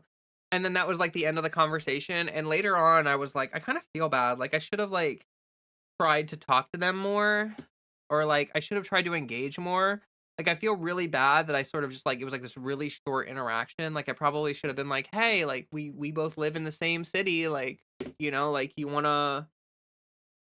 wanna, like, watch my YouTube channel?" Not like that, I'm just saying. You had 2 trans girlies come into your GameStop, you only saw them once? Aw. There was actually at one of the restaurants I was working at, there was this one trans girl that would come in a lot, and I never said anything to her in particular about her being trans or whatever, about us being trans, but I feel like I should have. It's so ironic how the fascist regime cheer on the Iranian protests where they are burning cars, buildings, but here they go apeshit when that happened. Yeah, that's because yes, yes, that is it's for obvious reasons, right? Good points. We need more than protests. It would be awesome if Democrat politicians would do more like stopping Trump's illegal actions, like kidnapping another world leader. Yeah. I like the bandana you have. I wonder if I can get a Magic the Gathering bandana. Oh, that would be super sick. I love bandanas lately. I've been super, super, um, super loving bandanas. I do a lot of flow art, which actually, I wanted to say, um, I realized for those of you who don't follow me on Instagram, I can just pull up my Instagram and like show clips of me spinning on stream for those of you who don't know. Like I never thought about that before for some reason. Where am I? Yeah, like I don't know why I never really thought about this, but I can literally just like pull these videos up, right? And we could just watch some of them. So, here's like I have the power. I have the power. Are you aware there is a delay on the web browser versus YouTube phone app? Oh, is there really, Dadzilla? That's really interesting. Are you sure it wasn't just me being really far behind on chat and not being far behind on chat? Or is it like, are you watching on both and you've noticed the delay? That's really interesting. I dressed like the women in Sears catalogs that I longed to look like growing up in the 2000s and cried that I was going to be for. Aw, I predate Magic the Gathering. Oh my god, I see trans girls all over the city and I want to say something so bad, but I cannot. I know. I always feel like really awkward about saying something to like a girly in public or whatever because I'm always afraid they're gonna think that I'm like being rude or like I'm worried about crossing boundaries like a bear like yeah, but it's confusing. It's hard to decide what to. Okay, anyway, so let's watch the couple of videos. I don't really know which ones to like. Oh shoot. Shoot. Hold on.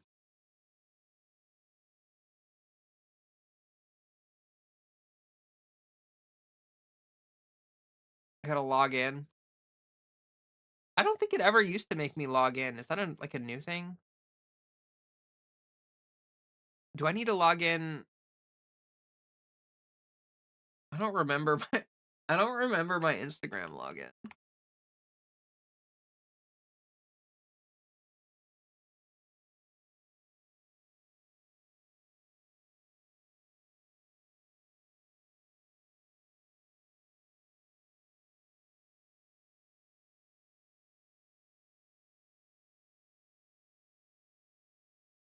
Thank you for the raid. Oh, Thank you for the raid. I really appreciate that, or, like, shout out.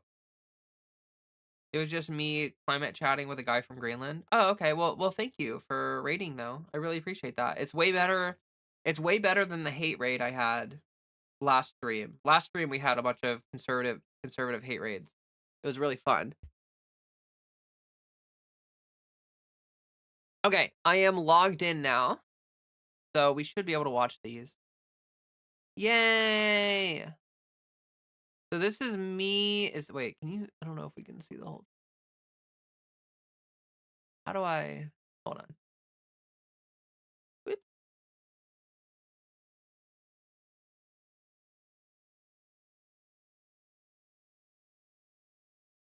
Okay, here, I'm gonna start it over. I moved it a bunch. Yeah, so this is me. This is some slow motion stuff of me doing stuff. This is my oxbow, my puppy hammer.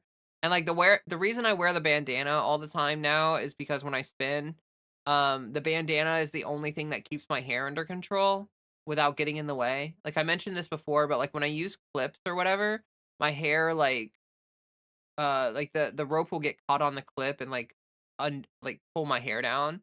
And so like the yeah, the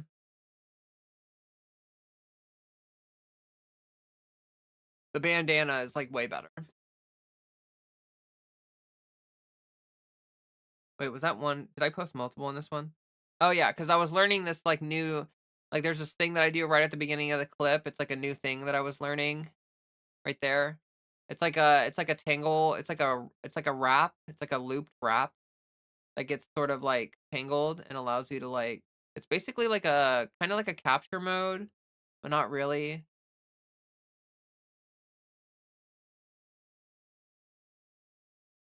What is this activity? Just swinging stuff around. It's called flow art.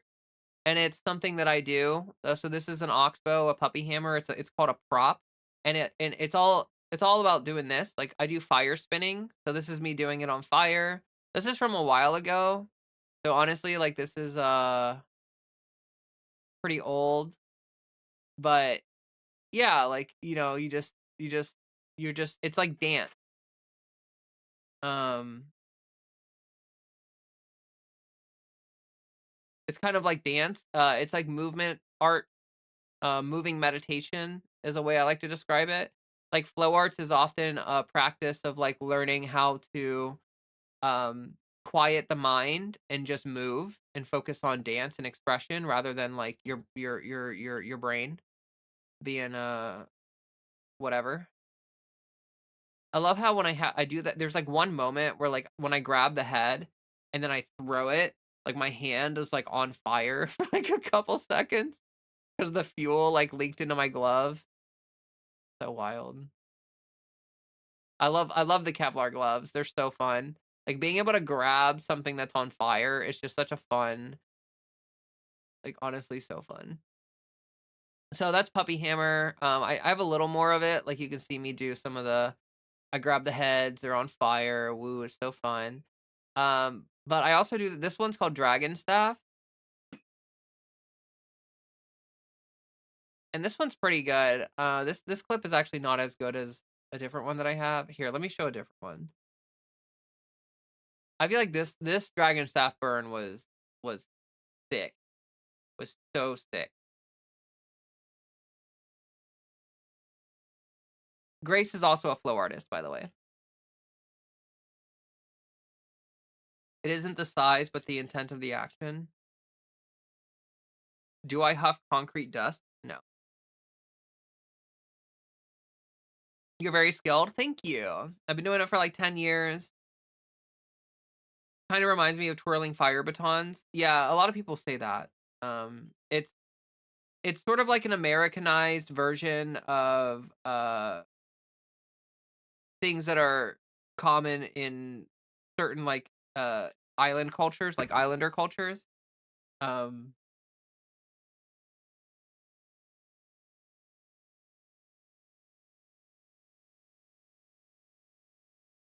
so like one of the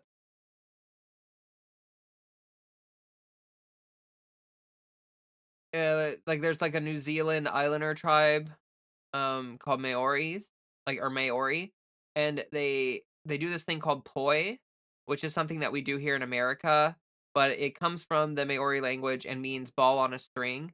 So historically, they have used poi for strength training, flexibility, hand-to-hand combat training, and as a form of entertainment and spiritual expression. Traditional poi were made from natural materials, such as harakeke, I think that's flax, for the cord, and rappo or bulrush for the ball's core, with the outer covering wrapped around the core and tied securely. These performances are often accompanied by singing and dancing and traditionally practiced by women and kapahapa groups. Over time, the practice has evolved globally with modern variations including fire poi, LED poi, flag poi, often used in performance art, dance, and skill-based manipulation. So in America, we have poi, but we also have like a lot of other props. Like this one's called a dragon staff. Did it loop yet? Did it already loop? I actually didn't. I wasn't paying attention. Here, I'll just go to the next one. So this is called a dragon staff. I also do an oxbow thing, or do something called oxbow. This was like one of my first props, dragon staff. Uh, Rope dart is one that I also have a lot of hours in, and then oxbow is like my new obsession. So, like, here are some more recent videos of me doing oxbow stuff, just like spinning in my garage or whatever. Actually, this one's not that great. Let me just show you this one. Pretty satisfying to watch. Yeah, it is kind of fun to watch. It reminds you of the yo-yo trend. I follow a lot of yo-yo people on Instagram. When I was really young, that was a thing that was like shown at my middle school, was like yo-yo stuff. Um,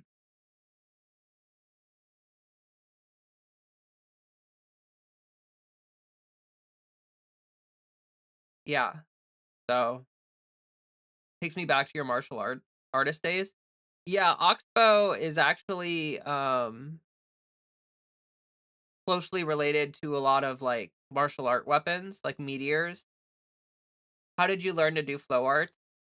So I've been a movement artist for a really long time, like since like I would say I started doing movement art in like 2010, 2011. Um, and originally I was doing like, I know this is super cringe to say, but I was doing like parkour and tricking and stuff. And then around 2015, I went and saw a show where they were doing tricking, but they were also doing fire performance. And the second that I saw someone spinning a fire rope dart, I was like, need I need to learn this. Like, I was like, I need to learn this. So I learned dragon staff, I learned rope dart, did those for 10 years, and then this prop I recently picked up this past year. It's called Oxbow. I'm actually learning this prop from the guy who invented it. Like the guy who invented this prop is very much still alive and very active in the community.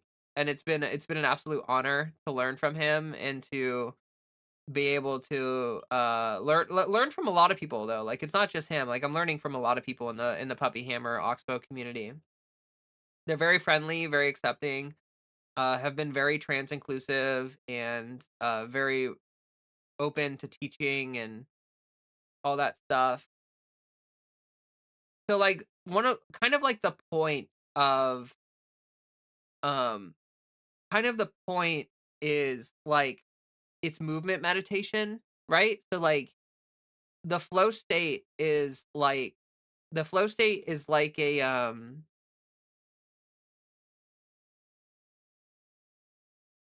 it's in psychology it's been called the peak performance state before, but essentially it's a state where your frontal cortex quiets down and stops being so loud, and your subconscious, your muscle memory, everything else is really active except for your frontal cortex. And so like you're not thinking I, me, my, whatever. Like you're just in the moment. You're just dancing. You're like as present as you possibly can be. In the flow state, people have been proven to be like able to react faster, able to learn faster, able to um Just like it's just like a it's called the peak performance state for a reason. Like generally speaking, humans are better at everything when their frontal cortex is less in the way. We tend to be too cerebral and get in our own way with our brains. And so like this practice really helps you like let go and learn to just let things happen and just like I'm just like sometimes I make mistakes and I just react like I've made mistakes in this video and I'm just like that was a mistake and I'm just gonna go with it, you know, like I'm just gonna like keep flowing with it, you know, instead of getting upset about it, instead of like thinking that something is wrong or stopping or being mad at myself. Um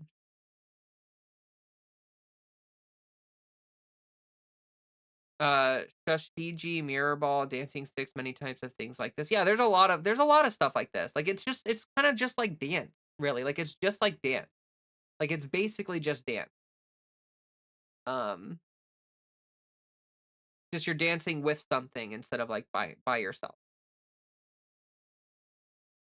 So, let me see what people I want to learn rope dart so I can tap coworkers.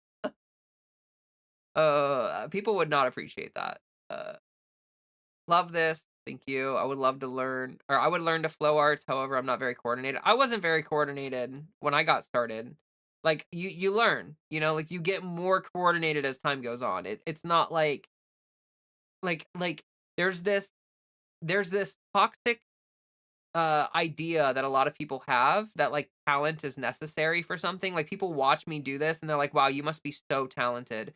Like no, actually you have no idea how many times I've hit myself, how many times I've like I am not talented. I'm just determined. Like I just really wanted to learn to do it and so I struggled through the beginning hard parts of it to arrive at a point where I could have more fun with it. And even then, like, I'm still not like I still help myself. I make mistakes all the time. Like these videos that I'm showing right now are like super sloppy, and like I just like I don't know. If you want to do it, I would say go for it, regardless of whether you think that you're able to or not. Like there are so many different props. You're probably gonna find one that'll work for you. I really wish my hobby, model railroading, is as inclusive as as you say this is. I've been told I'm doing it wrong so many times when you're supposed to do it how you want to. Oh, I'm sorry. That's really frustrating. Um, yeah, I mean that happens in kind of every community. I would say the trans community or the flow arts community is very very inclusive. But yeah, I mean even within any context of any hobby, there's always going to be like some toxic mindsets that people have. So yeah, I just wanted to show a little bit of that because I talk about it all the time, but I forgot that I could actually show you all. I really oh wait, I'm probably going to play kinda Heimat by Ideal in a loop all day tomorrow. Worry about the passport revocation rubbish. I thought that was Poi for a minute. That looks much harder. It's sort of like Poi, but it's like Poi with like it's just one long rope. Anyone can learn to flow. The community also needs people who like to safety, are builders, musician, costume makers. A lot of talent goes into every community. 10 out of 10 go out and dance. Yeah. Yeah, like there's a lot like you can be a DJ, you can do costume design, you can do like there are like builders, that's a huge thing. Like we need there are tons of other things other than just dancing that flow artists do. And like being involved with that is helps the community make its thing happen. Yeah, I try to think that, but someone made fun of me for liking a certain brand of trains, and it kinda changed how I look at it even though I know they're just being unreasonable. Well, string, I feel like honestly that is just like I don't wanna sound like this, but I feel like that's just a point of, like, maturity where eventually you need to, like, get to a point where you genuinely don't care what someone else says. When we monkeys smack our heads enough, we learn how not to. Then when we build confidence, it looks less chaotic. Yes, true.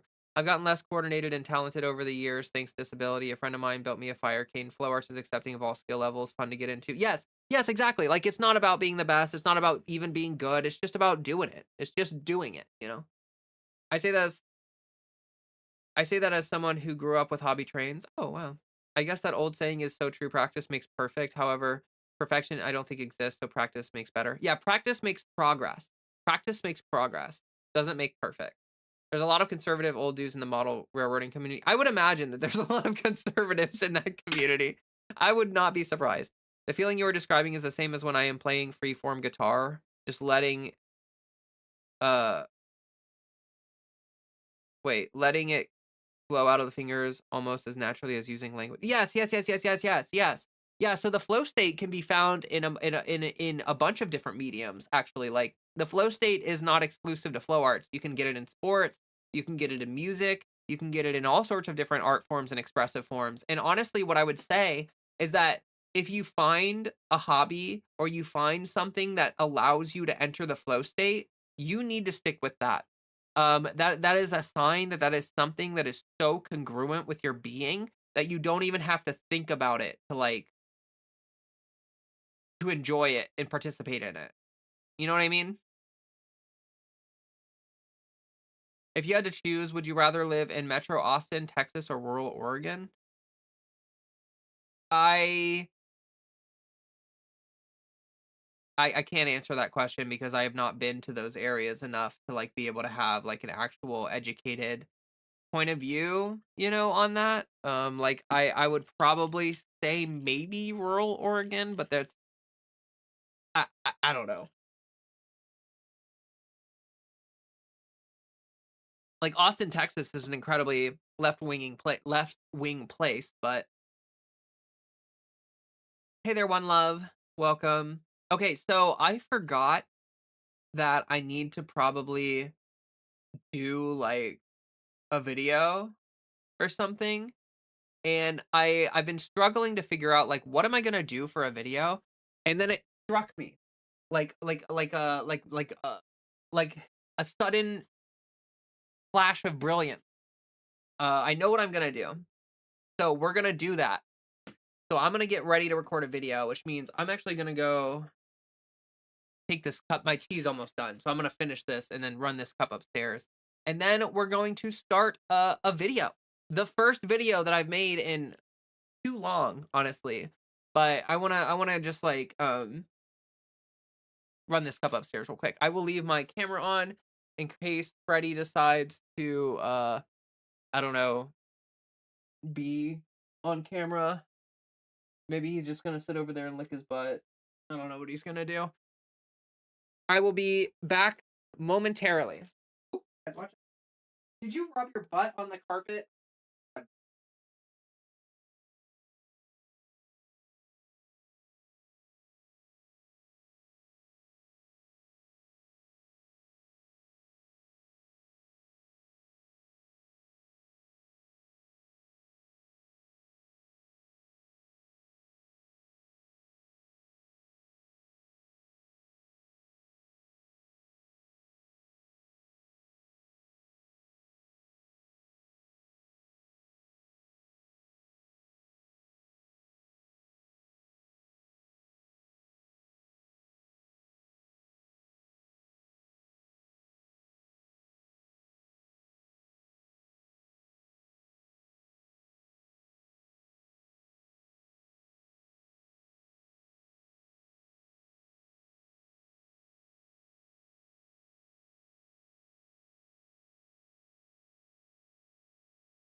Yeah, so Freddie just came upstairs with me. He didn't stay behind. All right. Fix my hood. Whew. Oh, why is my camera? I think I might stand. I think I might stand for the video.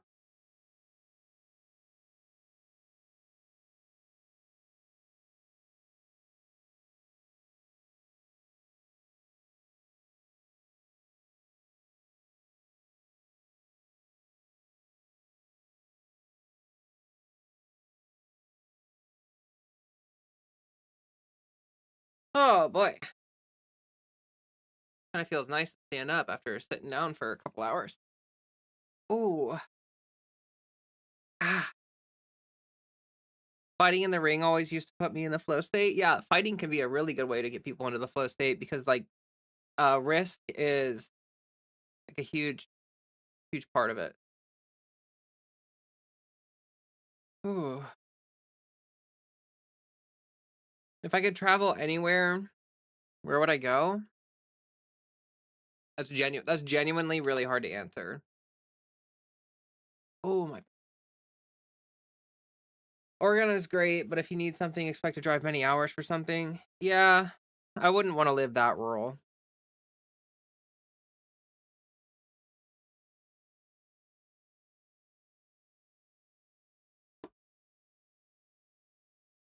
Uh, String it sounds like people are a little bit dumb. All right, let me actually I need to pin this. Uh, uh, uh, okay.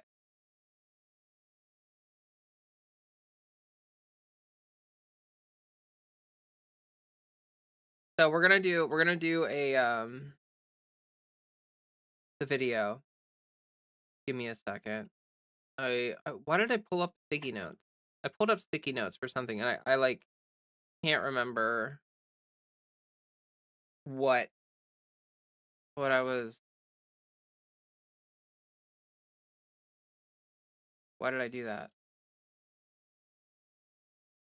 Oh Lord. Oh Lord.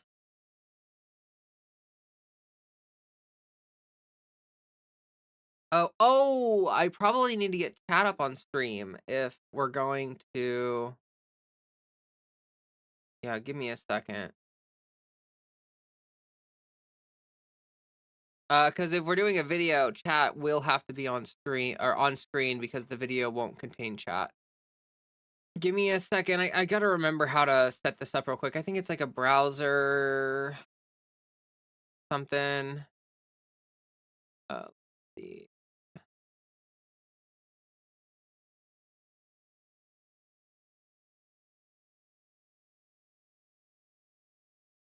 I think this is it.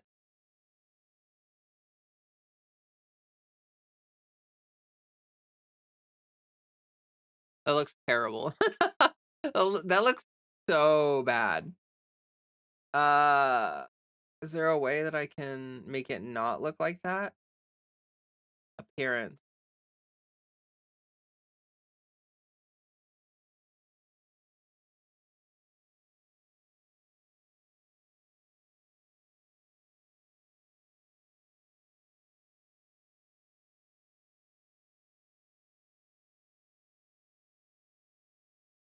Okay, wait. Hold on.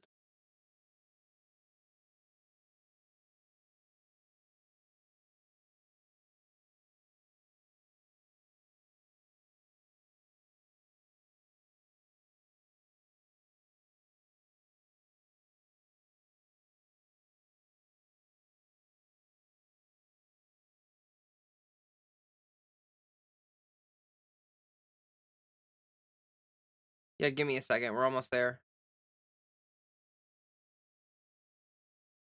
We're almost there.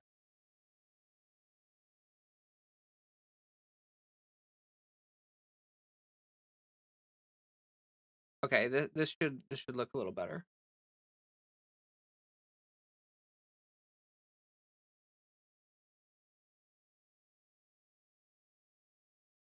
Aha! Aha! Oh, wait, can I change the dimensions of it? Let me see if I can change the dimensions real quick, because that would actually be really useful. Huh. Oh, wait, I think I can do that in the actual properties of, yeah, width and height. Okay, so let's do 500 to 50. There we are. Now we're cooking with gas. Wait, why did it? Oh, height. I don't know. We'll do 800. We'll bring the width down to four. No, 300. There we go. There we go.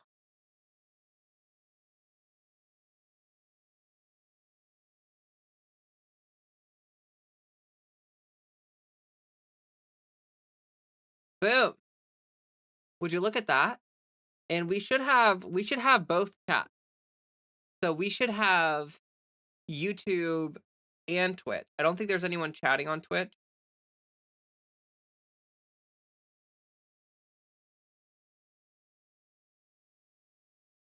Cats are autism creatures. I just got home, saw that you were on. How's everyone doing? I'm doing well, Gwen. We're about to record a video. Hey, Fred. Sit on my chair. Hey. We're gonna do a video.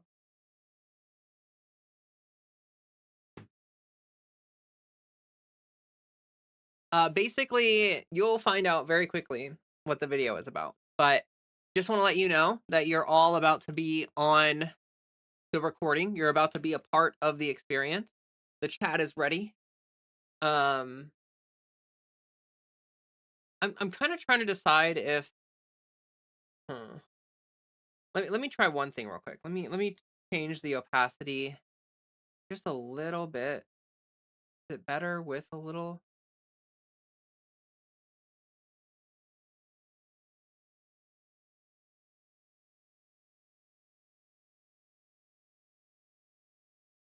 8-bit looks really terrible. Are any of these good?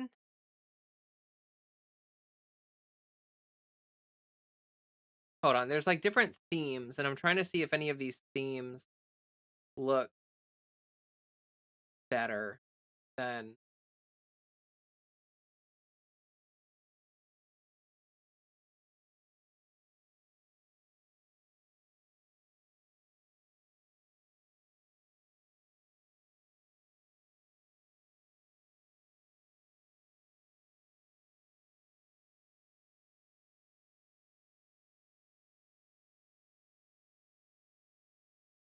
Let me.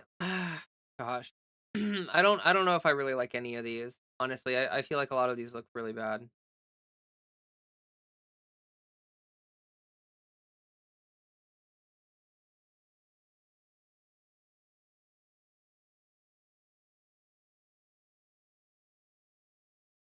Message background opaque. The messages don't have.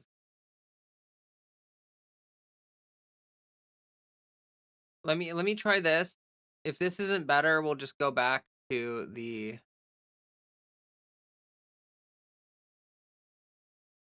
It didn't change. It did not change.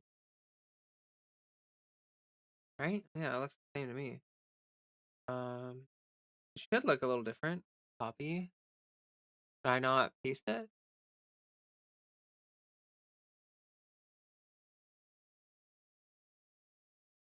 Uh I I don't know. It looks like it's just gonna be like this. All right, you know what? That's good enough.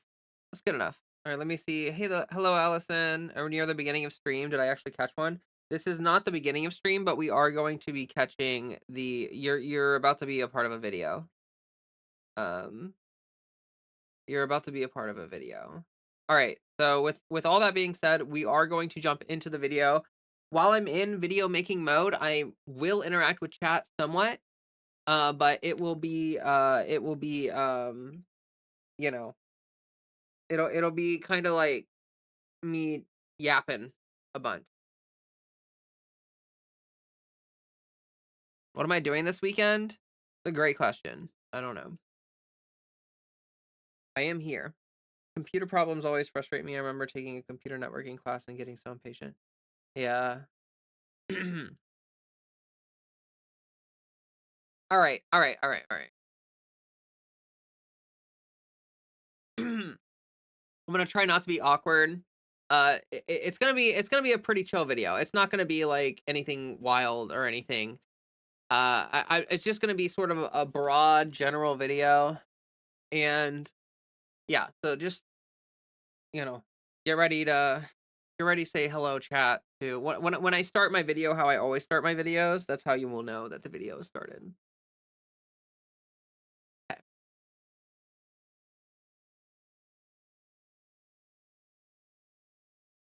All right. The monitor's not in the shot. Mic is good. Okay. All right. Here we go.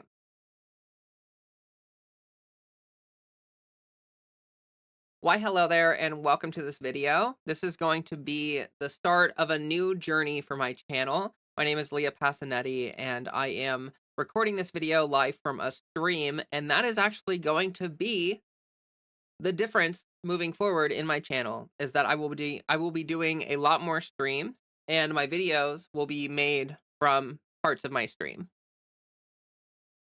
Now, I know that there's a few of you who may not like that very much. You may want me to continue to just make my videos separate from my streams, but in my attempt to move as a full-time content creator, I feel like it's more important for me to be really active, for me to be engaged, to be doing a lot of streaming. And if I'm doing a lot of streaming, it makes it incredibly hard for me to make time to record videos and also edit those videos. So that's part of the reasoning, right? It's like it helps me with my time management and stuff. And like a lot of the stuff that I talk about in my videos, I also talk about on stream.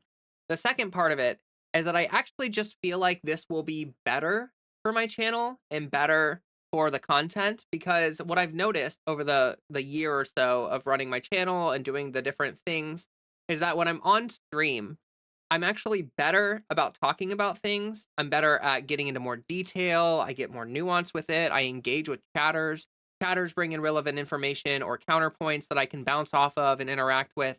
And I feel like overall, when I talk about something on stream, I'm just happier with how it goes down and what I say about it and how I talk about it. And everything just feels better when I'm doing it on a stream. When I'm talking to the camera outside of stream, I tend to get really nervous. I tend to do a lot of different takes. Like the reason why I recut my videos, you'll notice that a lot of my videos in the past have been recut, and the reason why I've done that is because like I'll do a really bad take and then I'll start over, and then I'll do a really bad take and then I'll start over, and then I'll do a really bad take and I'll start over. Like oftentimes I would start my videos over like 10, 12 times just trying to do the intro line because I would just mess up. And you know what? I don't really understand what the difference is. I think stream feels more to me like chatting on Skype or on Discord or whatever. Like it feels more like I'm just chatting with chat, and it doesn't really feel as much of like it doesn't feel as pressuring like to be perfect or like to say everything perfectly or to do everything the first take, no messed up words, no misspeaks or whatever. But trying to make like a perfect video is really hard, really challenging, really frustrating, and I feel like honestly the content's just batter. Just batter. Yes, the content is just batter. We're going to take that batter, we're going to make cookies, and then we're all going to eat them. No, but it's better when I'm streaming. And so that's going to be the future of my content here on this channel. This will actually probably be my new video that I put at the front of my channel for a little bit, just to make it clear.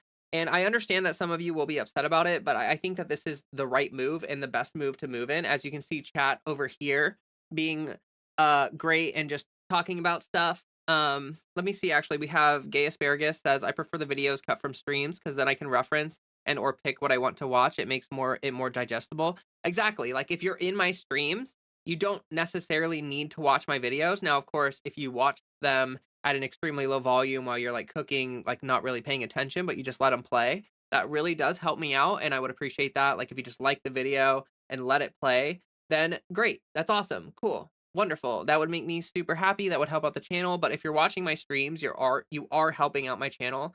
So I'm not gonna like sit here and be like, hey, you need to watch all of my streams and all of my videos. Or if you watch my videos, you're going to get like the highlights, the things that I really want to do or talk about, out of my streams. And, the rest of it is just for like, if you really want to be here, you really want to support me and watch my streams. So I don't know. I think it's a good model. I think it's a good direction to go in. And I'm excited about it.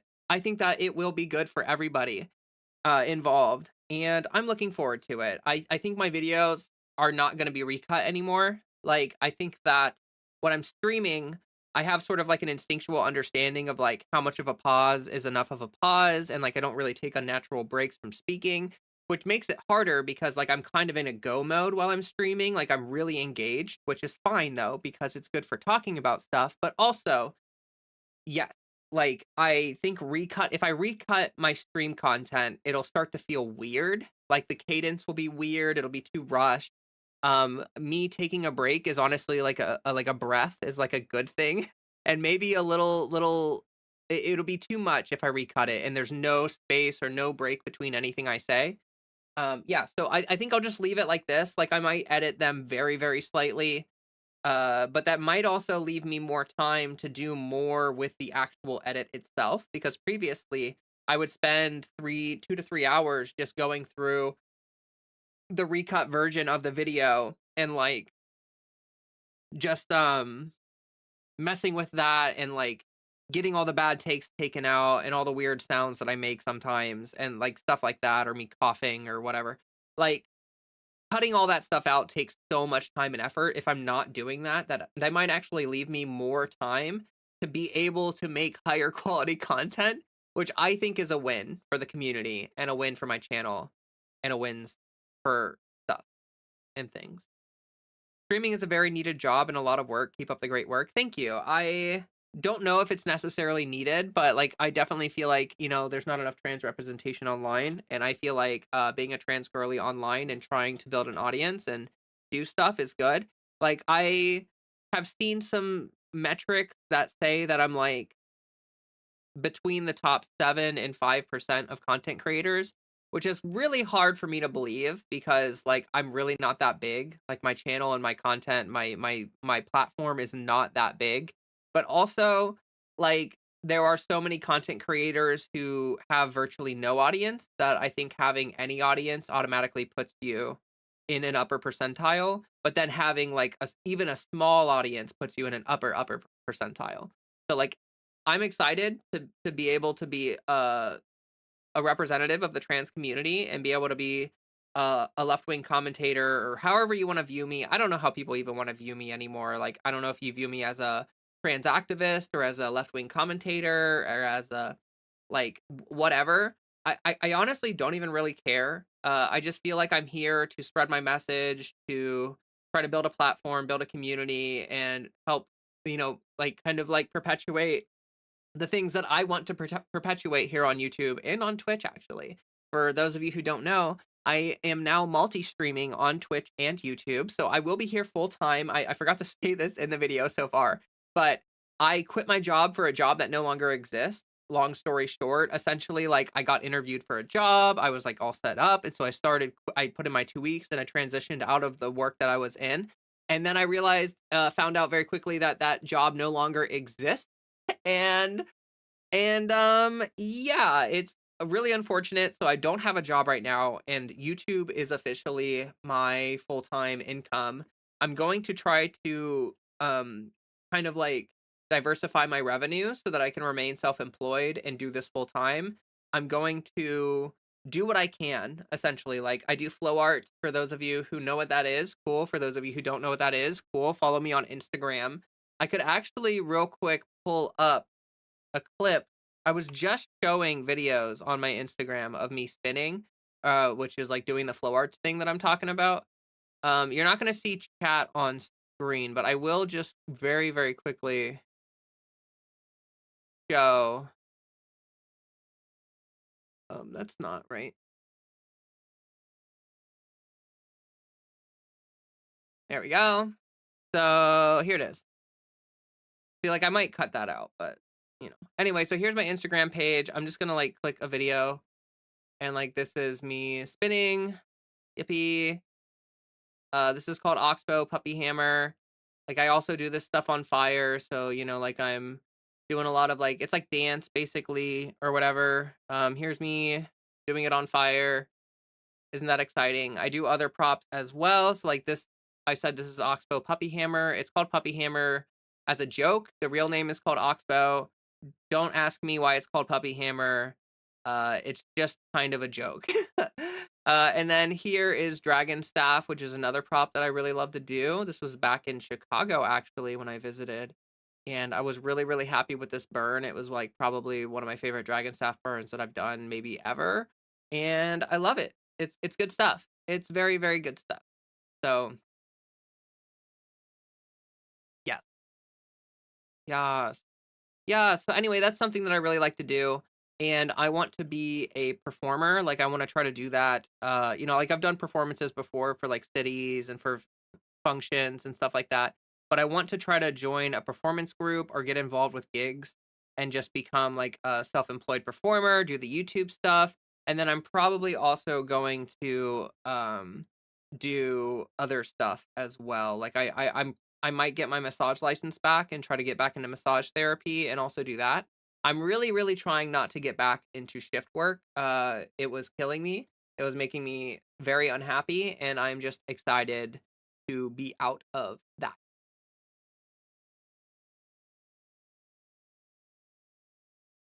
So, W Miles says, "What future ideas do you want to do in the or what future video ideas do you want to do?" Wow, that was I read that horribly. But yes, so I'm going to continue to do like news and politics. Like that's definitely something I'm going to continue to do. I'm specifically going to focus on the LGBTQ community. That's like obviously like something that I want to focus on because like, there are people who are covering the news, like Majority Report, Secular Talk, like all these people, but like they're not able to really give LGBTQIA issues like the voice that they need or the time that they need. So I want to try to make up for that. But also, like, more than that, like, I want to encourage people to organize. That's something that I've been very interested in doing is trying to, like, encourage left-wing people to get more involved with politics in, like, an actual level. Like, a lot of leftists, the way they get involved with politics is, like, doom scrolling online for months and months and months, and then they get, like, burnt out and fed up and just, like, destroys their mental health. And then all of a sudden, they're not really involved with politics anymore. I want leftists to be more effectual and to get involved with actual organizing and to put our political energy and emotional energy into stuff that is effectual and will actually do things to better the situation. Like we have to confront the reality that like Mamdani was elected and he was a DSA member and he got involved through that kind of organizing effort.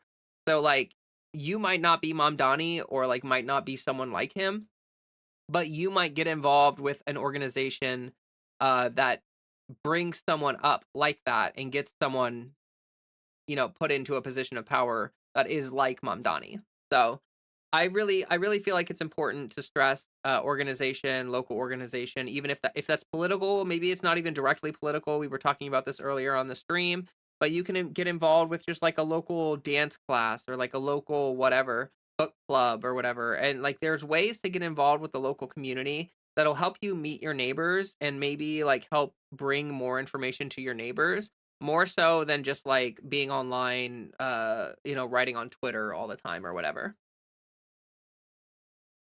Sheesh. Massage therapy is also a very needed job. Yes, a lot of people really do need massage therapy. There's kind of like an epidemic of loneliness, and also like people are very touch starved. Like consent is very important. Of course, I'm not going to ever say that it's not. But there are a lot of people who like are very isolationist. Like our society kind of like encourages that kind of mindset, and so I think it's actually really important to consider that like we need to be like you need to let people like hug you And like you need to be comfortable with like touch and being vulnerable and like letting someone else help you. And massage therapy does a lot of that. I think it's very good for your mental emotional health to find like a therapist who like a massage therapist who is good good for you, like fits you and your personality and your needs and stuff. Like I think that's all very important. Like it's preventative. Instead of waiting until your body falls apart, it's basically making sure that your body can run longer better. Close as I've gone in and out to do some work. You playing on the phone? Oh, okay. See, massage and Pilates. What is your schedule for YouTube and more? Oh yeah, the schedule. So I will be streaming Monday, Wednesday, Friday. The streams will start in the evening. It might be the early evening. It might be sort of like later in the evening. Like I live in Eastern Standard Time, so it's like Monday, Wednesday, Friday.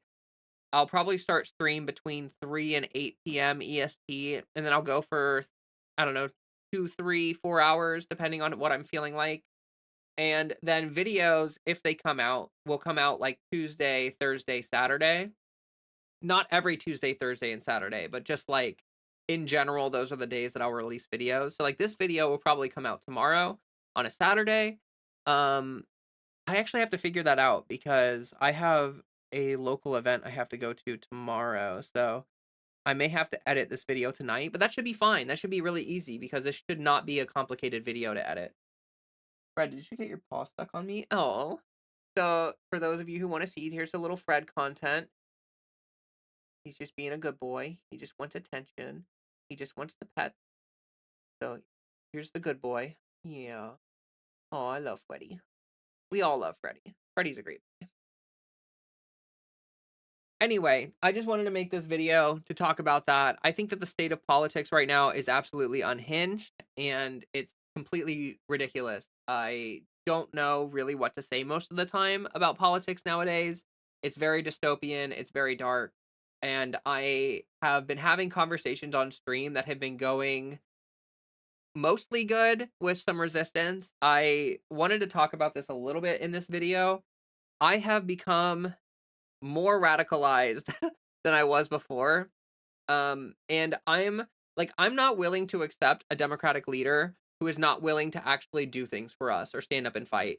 If the democratic leader in 2028 says something like we need to turn the page and we need to like not go after these people, like we need to, let the past be the past and move forward. No, we need accountability. These people are destroying our country. We need accountability. Stephen Miller, all these people need to be locked up. They need to be tried. They need to be locked up. Elon Musk, Stephen Miller, all these people. They are complicit and in part of uh not even just complicit. They are part of an administration that is just absolutely destroying our country, ripping it apart. And I've never been much of an accelerationist. Like I've never been someone who's like, yeah, like it doesn't really matter if you vote for the Republican or Democrat. But it's really starting to feel that way. I'm not gonna lie to any of you. If the Democratic leader in 2028 is not good enough, I'm gonna have a very hard time saying that I'm gonna want to vote for them. Like they need to earn my vote.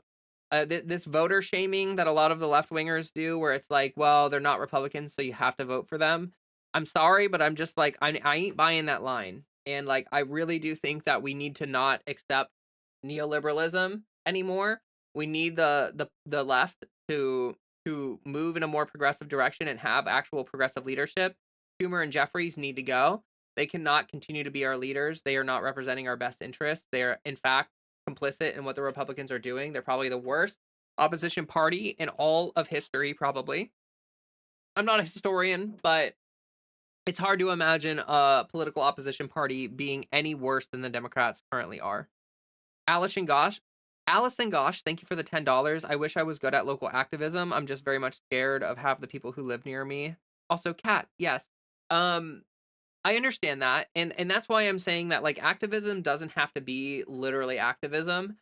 You can get involved with something locally that's like kind of unrelated to politics, but because you're involved with your local community and you're a leftist, it allows you like if if you're a leftist and you're interacting with people in your community who are not leftist, it gives you the opportunity to like over time impart wisdom, get on their good side. They start to respect you. They start to ask you questions. You start to educate. Now, of course, that's not everybody. And there are certain people who are too far gone. And there are certain people who will never be reached. And there are certain people who are like MAGA loyalists and not worth the effort.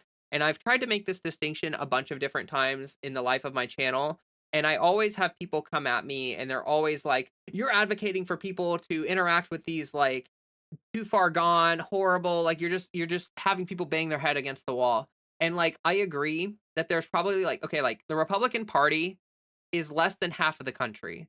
And like 30% of less than half of the country is like always Trumpers, like they're like too far gone, right? So I'm not very good at math, but like 30% of 50%, like what? That's like I don't know, that's like 20% of the country are like MAGA Trump loyalists, too far gone, will never come back. I think that there's this kind of thing that happens that a lot of political commentators forget. Because they talk about the voter base as if they are the entire population of America. So a lot of people will say like 30% of all Americans are like MAGA loyalists, love Trump no matter what he does or whatever. But that's actually not true because not everyone votes and not everyone is politically involved. And so what we're talking about, like half of the country is politically involved in votes, right? Half. So half of the country already is not necessarily on Trump's side or against him, but just, kind of uninvolved or unaffiliated or uneducated or however you want to view it. But then on top of that, so you have the other half, right? The politically involved, the electoral base, right? Those people, less than half of them are Republicans. So probably like, I don't know, 40, 45, probably like 45% of the electoral base is Republican. And then 30% of that base are like MAGA loyalists, never Trump, or like always Trumpers, like will never, disagree with Trump or anything he does. Like they're cult members. That's not 30% of the entire population. It's like 20, 15, 20%, something like that. Again, I'm not a mathematician. I'm not super good at math, but I just want to make it very clear that like this is a very vocal minority. And there are a lot of people out there who are uninvolved or unaffiliated. And actually right now is probably like the best time ever to try to get people on our side because all you have to do is point to what the government is doing to like radicalize people. And like there's almost no spin. Like throughout history, there's always like a narrative people can fall back on when they don't want to be radicalized to the left. Like they're like, oh, well, I'm not a leftist because, well, the government said that they had to do this one terrible thing because of this one thing that they said or whatever. But like like Donald Trump's government right now, like the administration, they are not even trying to like to hide what they're doing. They're not even trying to spin what they're doing. And that's why their approval numbers are crashing through the floor. Like Donald Trump is unpopular on every single issue. It's to the American people. Unpopular on every single issue. Immigration, economy, does not matter what it is. He is underwater every single issue with the American people. And the reason why that's happening is because he's doing so much damage so fast that they literally cannot keep up. They literally cannot get the spin machine to spin fast enough to spin all this crap that's happening. And so they've given up. Like a lot of them have just kind of resigned themselves to saying like, well, whatever he does, I'm just going to accept it and justify it. Like the stuff with Venezuela, like Trump ran on no foreign wars, no foreign intervention, America first. And then he gets into office and it's American, it's foreign intervention, it's new wars, it's not America first. And like he was, like he was questioned on it and he just kind of like beat around the bush. He was like, well, there are neighbors and blah blah blah. Like he doesn't care about principles at all. It's abundantly clear. And so anyone that is principled or has principles is naturally going to turn their nose up on stuff. Whew. All right. So that's going to be this video, I think. Probably going to start wrapping up here. And I appreciate all the support. I'm sorry for the hiatus that I took. I was kind of burnt out. I was kind of struggling to keep up with work and everything. But I'm here now full time. I'm very engaged. I really, really hope that everyone will continue to support my channel moving forward because like this is going to be how I'm paying the bills from now on. So like I've got Patreon. You can like, you can subscribe, share my videos around to other people if you can. That would really, really help. Join my live streams, help engage on there. I might open up like channel memberships on YouTube. I'm kind of hesitant to because I want people to do something like channel memberships will pay out less money than like a Patreon. And so like if you get Patreon, you're actually giving me more money if you gave me a channel membership of the same amount. And like Patreon keeps less of it. So I'm sort of like hesitant to do the channel memberships, but maybe some people don't have a Patreon account and they'd be willing to do a channel membership, but not Patreon or whatever. So I'm very much considering it because I need to be able to pay my bills. Like Freddie needs food, like gotta pay my bills. Like I gotta survive somehow. And I'm really, really hoping that YouTube can work out because I love chat. I love my channel. I love everything I do here. I feel motivated to do it. I feel encouraged to do it. I feel blessed and grateful to be doing it. And I want to continue. Like I want to continue down this road that I'm on. So I'm gonna put a lot of effort into this. I'm gonna put a lot of energy into this. I hope that the universe uh gives me, you know, rewards me for my efforts and stuff. But content creation, YouTube, all that stuff is kind of like it's a risky thing. It's based on luck partially. Like it really like part of it is skill, but a lot of it is luck. And I am lucky to be at the point that I'm at right now. Like I'm lucky to have grown this much, but I'm just worried that with the hiatus and with the algorithm kind of being working against me, I'm just sort of worried that things are going to stagnate and then I won't be able to make enough to survive. But I'm going to do what I can. And that's me doing this right now. So, thank you all for the support so far. I hope that you continue to support me in the future. And let's do this shit, right? Like let's do this. So, leave me a comment down below. Let me know what you think. You can see chat on screen right now. You can be a part of that if you want to join my streams again Monday, Wednesday, Friday. That would be lovely. I would love to see you there. I love streaming. I love chatting with chat. It's like probably one of my favorite things. It's just really fun. It feels engaging and it's just great to hear from people all the time. So, whew. All right. With all that being said, I think we're gonna go ahead and wrap up here. Join the Discord also. That's in my link tree. I have a link tree. I will spam it in chat. Oh, that's not right. I spammed the chat restream embed to the instead of the link tree. So let me get the link tree and spam that. But anyway, the point is if you go to my link tree, which is just it's uh linktr.ee at leahpassinetti.com, you will very quickly see the links that I have. I got Twitch, I got YouTube, I post on Instagram, all that stuff. So I would love for you to follow through. You can check out the Patreon, you can check out the Discord. It's all great. It's all wonderful. It's all lovely. Thank you all so very much. And I will catch you next time in a video or in a stream and whatever it may be. And until then, do one little tiny itty bitty thing for me, which is kind of necessary to survive anyway. So like regardless of whether I tell you or not, like you're gonna do it because you kind of got to. But drink some water. Like and you know what? Maybe don't just drink water. Drink water instead of like something like a soda. Like maybe drink sparkling water instead of a soda. Pro tip. Anyway, thank you all so very much. Thank you for the $2, Kenshin. I will catch you all next time. And that is oh, I think I was talking to whatever. It doesn't matter. It's fine. The video's over. Yay. Cool. Oh, I just hit stop recording. Why did I do that? I guess I'm only gonna do one video tonight, so I really only needed that recorded. But well, I mean, it's almost been 3 hours anyway. We're gonna do the we're not done. Not the end of the stream. This is the end of the video. Although we will probably start winding down on the stream as well. Like I'll be here for a bit longer, but I'm gonna start inserting ads, and we're gonna chill out. We're gonna vibe. We're gonna chill and vibe. But yeah, that was the end of the video, not the stream. It's gonna take time to get used to that.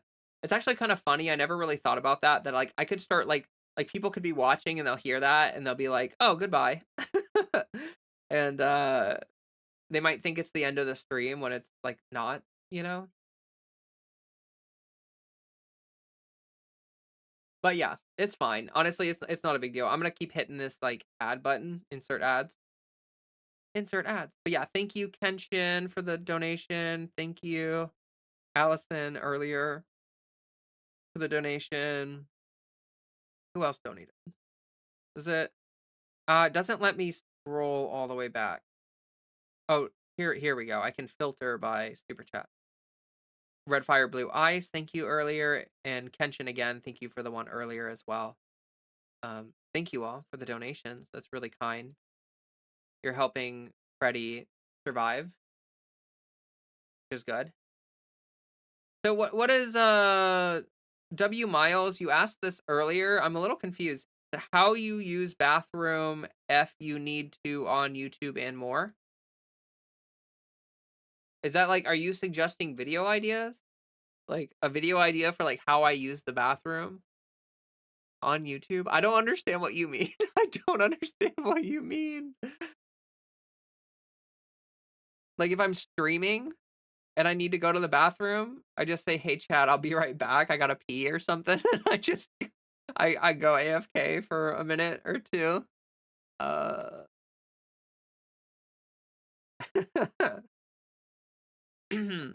anyway, yeah, so this has been a really great stream. I'm gonna hit the add button again. Really great stream. I'm really happy everyone's here. Thank you everyone for the support on Twitch lately. I'm up to 27 followers right now on Twitch. Like that's actually like way more than I thought I would be at or whatever. So that's pretty sick. I gotta thank all of you for that. And I know 2026 has been absolutely wild so far. I wanted to say honestly, like I feel like I cursed it a little bit because I said something like, I don't know, I kind of feel like 2026 can't possibly be as unhinged as 2025. And so far I have been literally wrong. Like just so wrong. And it's funny because it's sad. I'm laughing because it's terrible, not because it's actually funny. Um, Hugster Duck, thank you for the happy 2026 and happy words. Happy 2026 to you as well. Thank you. I don't know. I'm like losing brain right now. Brain is falling out ear. Um yeah, I'm gonna probably edit that tonight and I'll get that video up tomorrow. So that'll be cool. I want to know iOS or Android. Which one do you like more, and why do you like it? I don't really care. I've been an Android girly for a long time. I hate Apple. I mean, like, it's not like Android is like a better. It's not like it's like really actually better. They're all corporate slop lords. But like, I just don't like. I just really hate Apple. I just have like a big disdain for Apple, and I'm sorry if anyone in my audience is like an Apple fan or whatever, but I think Apple is like incredibly evil, and I have a big disdain for like everything they do. Like I just I really hate them. I was hoping 2026 would be a good year. Well, I wasn't thinking it was gonna be good, but I was thinking it was gonna be less bad. And yeah, here we are. My name's pronounced Duke. It's Vietnamese spelling. Here's from Chicago. Been a minute. I go by him. Oh, okay, cool. That's good to know. Thank you, Duke, for telling me that. Cheers from Chicago. I love Chicago. I go there every year, at least 3, 4 times a year. It's probably my favorite city to visit. I absolutely love Chicago. There's a lot of really cool flow artists in Chicago, like fire spinners and stuff. Like lots of really cool people live there. I honestly I would love to live in Chicago, but I'm so like I see my Chicago friends working like 2 jobs, like 70 hours a week to afford to live. And like I love Chicago, but if I had to work that much to afford to live there, I think I would just like die. And so like my only option would be like basically to I would have to get like a van life or something, and I would have to basically be homeless living in a van like in Chicago or something. And I just don't know if I really want to do that. Like I honestly like I feel like I'd be kind of okay with that, but I just also I don't know. I like there's too much in Ohio that like my life is in Ohio. I would have an extremely hard time living somewhere else just because like my whole life is here, you know? I would have to literally start my whole life over. Turtle Bird, greetings all. Sorry I'm late. No, you're good. Don't worry about it. You like the bandana, Duke? That's awesome. Thank you. I love the bandana as well. I super love bandanas. They have been like my shit lately. That's so funny that I accidentally put the chat restream. What happens if like someone clicks that? It just takes them to the chat. That's funny. Uh, oop, there we are. I like all donuts. And how about you? I don't know. Donuts are cool, I guess. I like donuts, but it has to be good donuts. It's all about Minnesota, Twin Cities, baby. Uh, I've been to Minnesota before. I feel the same way, Leah, especially after Cook gave the Orange Menace an expensive gift. Yeah, yeah. I mean, like, Apple isn't the only, you know what I mean? Like, every tech company is just like bending the knee to Trump, but I've always hated Apple. I just always hated Apple. NYC would be my dream place to live. I've never been to New York. I've never been to New York, but I would love that. Amber's gonna head out. You got a headache. I hope your headache gets better. I'm sorry that you're feeling bad. Thanks for being here. Feel better soon. One of my friends is non-binary gay. They're from Eastern Ohio, I believe. Oh, sick. Yeah, I mean, I'm from Ohio. I live in Ohio. I love Ohio. Like, I hate Ohio, but I love it. Like, I love Ohio, but I hate the government. Like, Ohio itself is amazing. Like, I actually unironic like or not unironically, I actually ironically love Ohio, even though a lot of people, like, hate Ohio.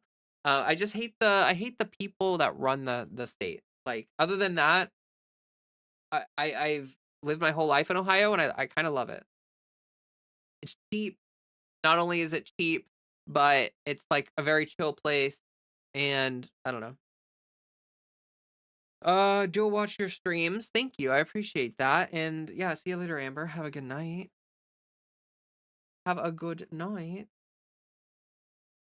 I'm inserting more ads, like throwing ads everywhere. NYC is nice to visit. Yeah. I would want to visit there, but probably not live. Hi, yay. It's not raining in LA finally, but it feels like Ohio chilly at night now. Oh, nice. Nice. Um, I don't know how often it rains in LA. Is there a favorite museum out there for you? Favorite museum? I don't know. I gotta admit, I'm a little too neurospicy for museums. They often just make me sleepy, and I have a hard time paying attention. I do like museums, but I have a limited tolerance for them that I can handle before I just start to like want to claw my eyes out. Um Like, I love learning. I just feel like the way museums are designed is specifically, antithesis to, like, how my brain works. Party treats. Oh, Allison, thank you so much for the $10. Thank you. That's really kind of you. That's really, really kind. Um, Everyone's been really, really kind so far, with streaming and me, like, doing this full time, so it's actually really helped me feel a lot better about things moving forward, and I wanna thank everybody for being so supportive and not making me feel like, if I had received 0 super chats by now, after, like, telling everyone that, like, this is what I'm doing full time, basically, I would be kinda scared. But if you wanna support me, consider getting a Patreon. If you already have a Patreon, you can super chat or something, but I might do more. I might open up more ways to support my channel. I just don't know. Spoiled with museums and you mean Chicago? CHI? Chicago? Dadzilla, thank you so much for the $5. That's really kind. I'm not trying to guilt trip anyone. I want to make it very clear. I wasn't trying to guilt trip anyone into donating. But thank you. That's really kind of you to do that. I super duper appreciate you. Um, Very, very kind. I'm gonna put some more ads. Here, let me go ahead and like those on YouTube, because YouTube probably. Ooh, actually, I gotta check the thumbnail because Restream has been kind of like bad about putting the correct thumbnail. Oh, it did it. I actually one thing that's really funny about Restream is it puts a watermark on my thumbnail, but I can actually just like replace it. Like I could just go to YouTube and put my actual thumbnail with no watermark on it. And I know there's a watermark on the actual stream itself, I think, right? Like the actual stream has a watermark. Yeah. But uh I can get rid of the thumbnail one for free, at least. I thought that was kind of funny.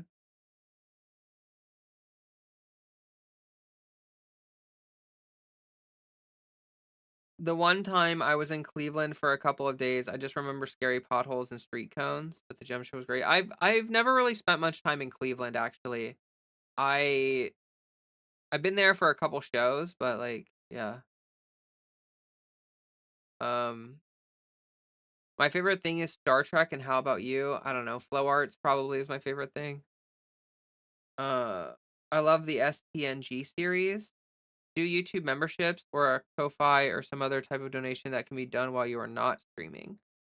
Turtle Bird, that's actually a great idea. I mean, I have Patreon, but like you're right. I should look into Ko-Fi or like buy me a coffee or like something something and you or YouTube memberships or something. I'm gonna have to do more. I think I need to ramp it up a little bit. Like I need to give myself the whatever. Also, I wanted to say whoever gay asparagus is, um why did you type so many horny things while I was recording my video? Why did you do that?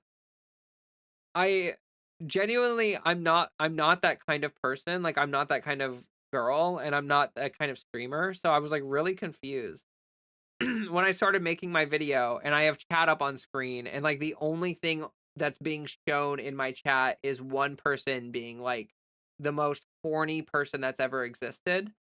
Uh why did you do that?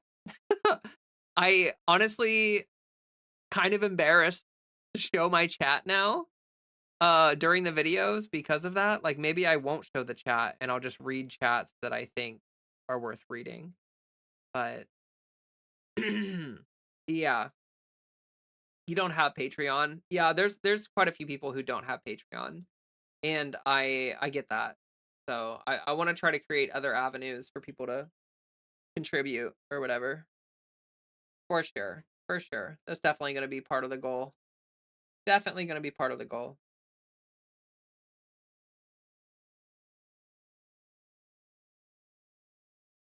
Putting more ads out there. We're gonna pump a couple more ads, and I'm going to.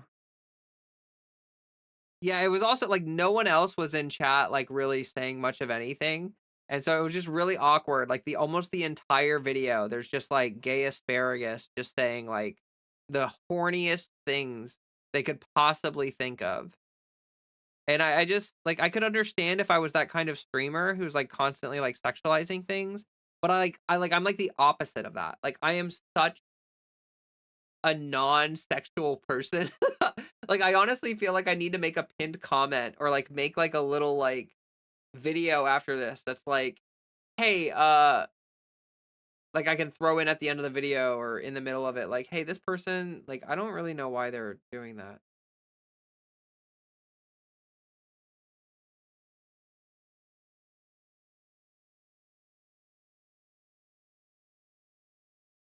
Yeah, it's fine. I mean, it's not a huge deal. I just it was awkward. I didn't want to like say anything directly about it in the video because yeah, but I'll probably put something in the pinned comment, probably a troller. Oh. I don't know though. Like some left-wingers are like obnoxiously horny like that. Where like you say something and they immediately just uh they just like make it as corny as possible. I don't know. They don't seem like they're a troll. They seem like they're authentically trying to. Yeah.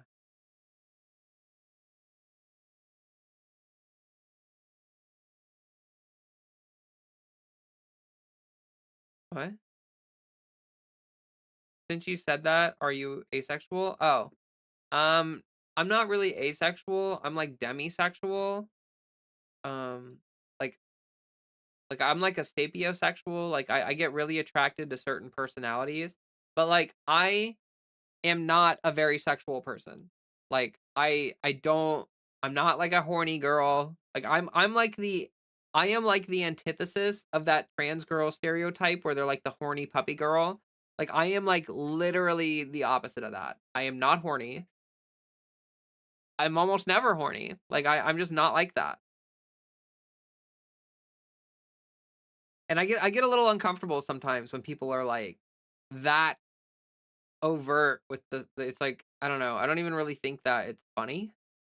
Like they were making all these sexual jokes and I'm just like, I don't know. I don't even really find that funny. Like I don't even think it's funny. Maybe I'm just not fun. Maybe I'm just a boring girl. But yeah. I noticed that someone during the video also said like, so no OnlyFans then? And first of all, that's just not the kind of girl I am. Like I don't think I would do that just because that's just not who I am. But I also am not gonna lie to any of you. I don't think I'd be very popular on on OnlyFans. I am not someone that I would describe as sexy. Like, I don't think I am sexy, and I don't think that people view me as sexy. So, like, I just don't like, I don't think in OnlyFans, like, I could I could not I couldn't see myself doing it, and even if I did it, I don't think it would be very popular. And also, like, I'm a little worried. Like, I have nothing against sex work at all, by the way. Just very, very, very, very clear about that. Sex work is work, and I am not anti-sex work. But I am not someone who I think would do well in that kind of field. And also, I get pretty worried about like if I ever went into sex work, it kind of makes it hard to get back into normal work and like I would be so scared to be like stranded, you know? Like I'm like 30, right? Like so if I got into sex work, it's not like I would be in it for very long. Like I'm sure once I hit my 40s, people aren't gonna want like there's gonna be younger, hotter girls than me, right? Like I'm not, you know, like I think it would be a really, really like if I were 20 freshly transitioned hot girl, like maybe, yeah, I don't know, maybe. But like I'm not that hot. I'm not young and I'm not like sexy. So like I feel like you need those things to be a successful OnlyFans girl or whatever and like I'm not. So, yeah. You know, like good for the girls who are going for it, but I don't think it's for me and that's fine. Like that's fine. You know what I mean? Like it doesn't have to be like, I don't have to it's not, you know well, horny people need love too. No, that's true. I'm pretty ace. Also says Huckster Duke. I'm pretty ace. Also sex averse and kind of romantic tendency for attraction to femininity, femme presenting folks. Oh, okay.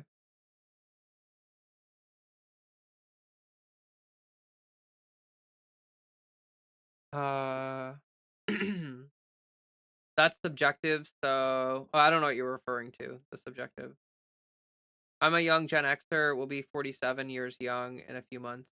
Yeah, like I'm not saying that I'm old or anything. I'm just saying that like the sex work industry tends to, you know, be like people in their 20s or whatever. And like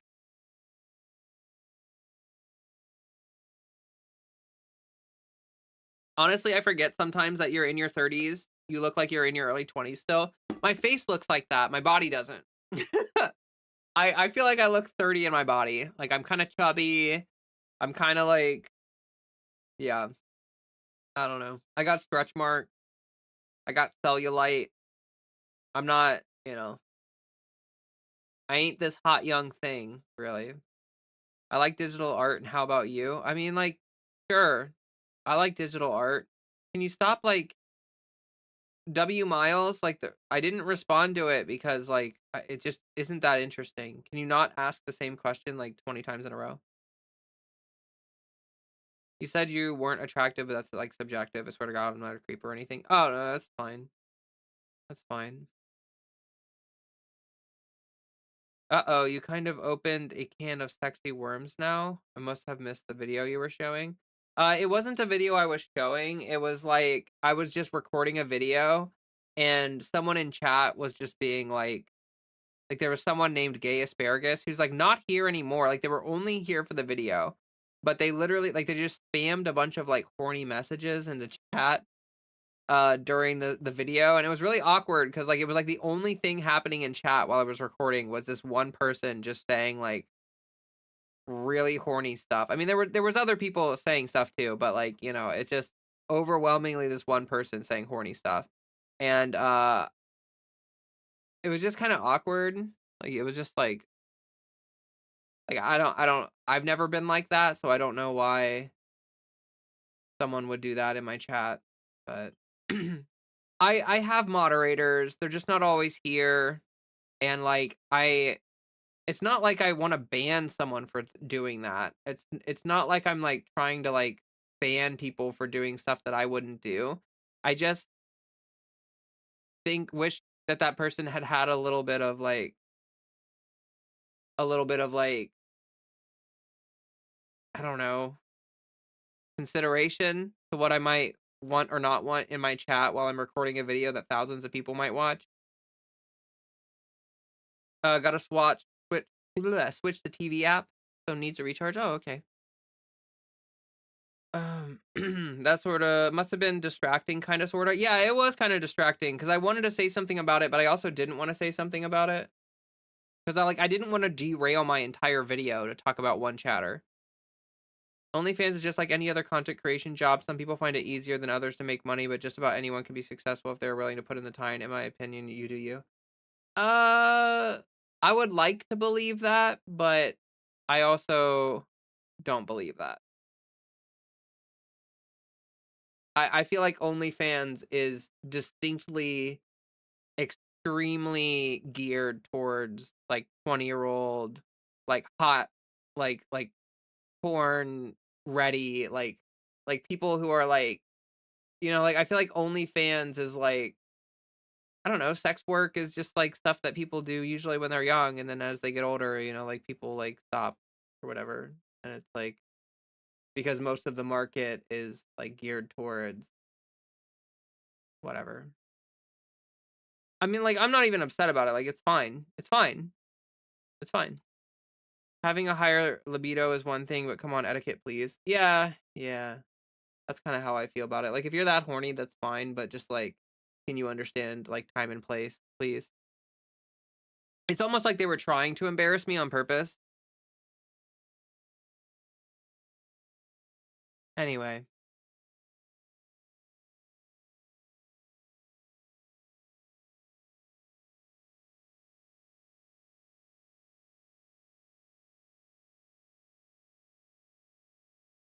as an older sex worker getting to more work, you just gotta find your niche. Maybe. I don't know. I don't know. Like, I don't even know if that's something I would really wanna do anyway, right? Like, that's kind of the point. It's like, I'm not quite sure that I would want to be a sex worker. Like, I feel like yeah. Some people have OnlyFans that's literally just feet content. I feel like I could do that. Like, I feel like I could do, like, feet pics or something, but also, like, that would make me feel kinda gross a little bit. Like, I don't know. Not in, like again, like, I have nothing against sex work, but, like, I think I would feel weird doing it personally, but yeah, I don't know. If I needed money to survive and people would pay me money for my feet and that would pay my bills, like, maybe I would do that, you know what you know what I mean? But, like, I don't know.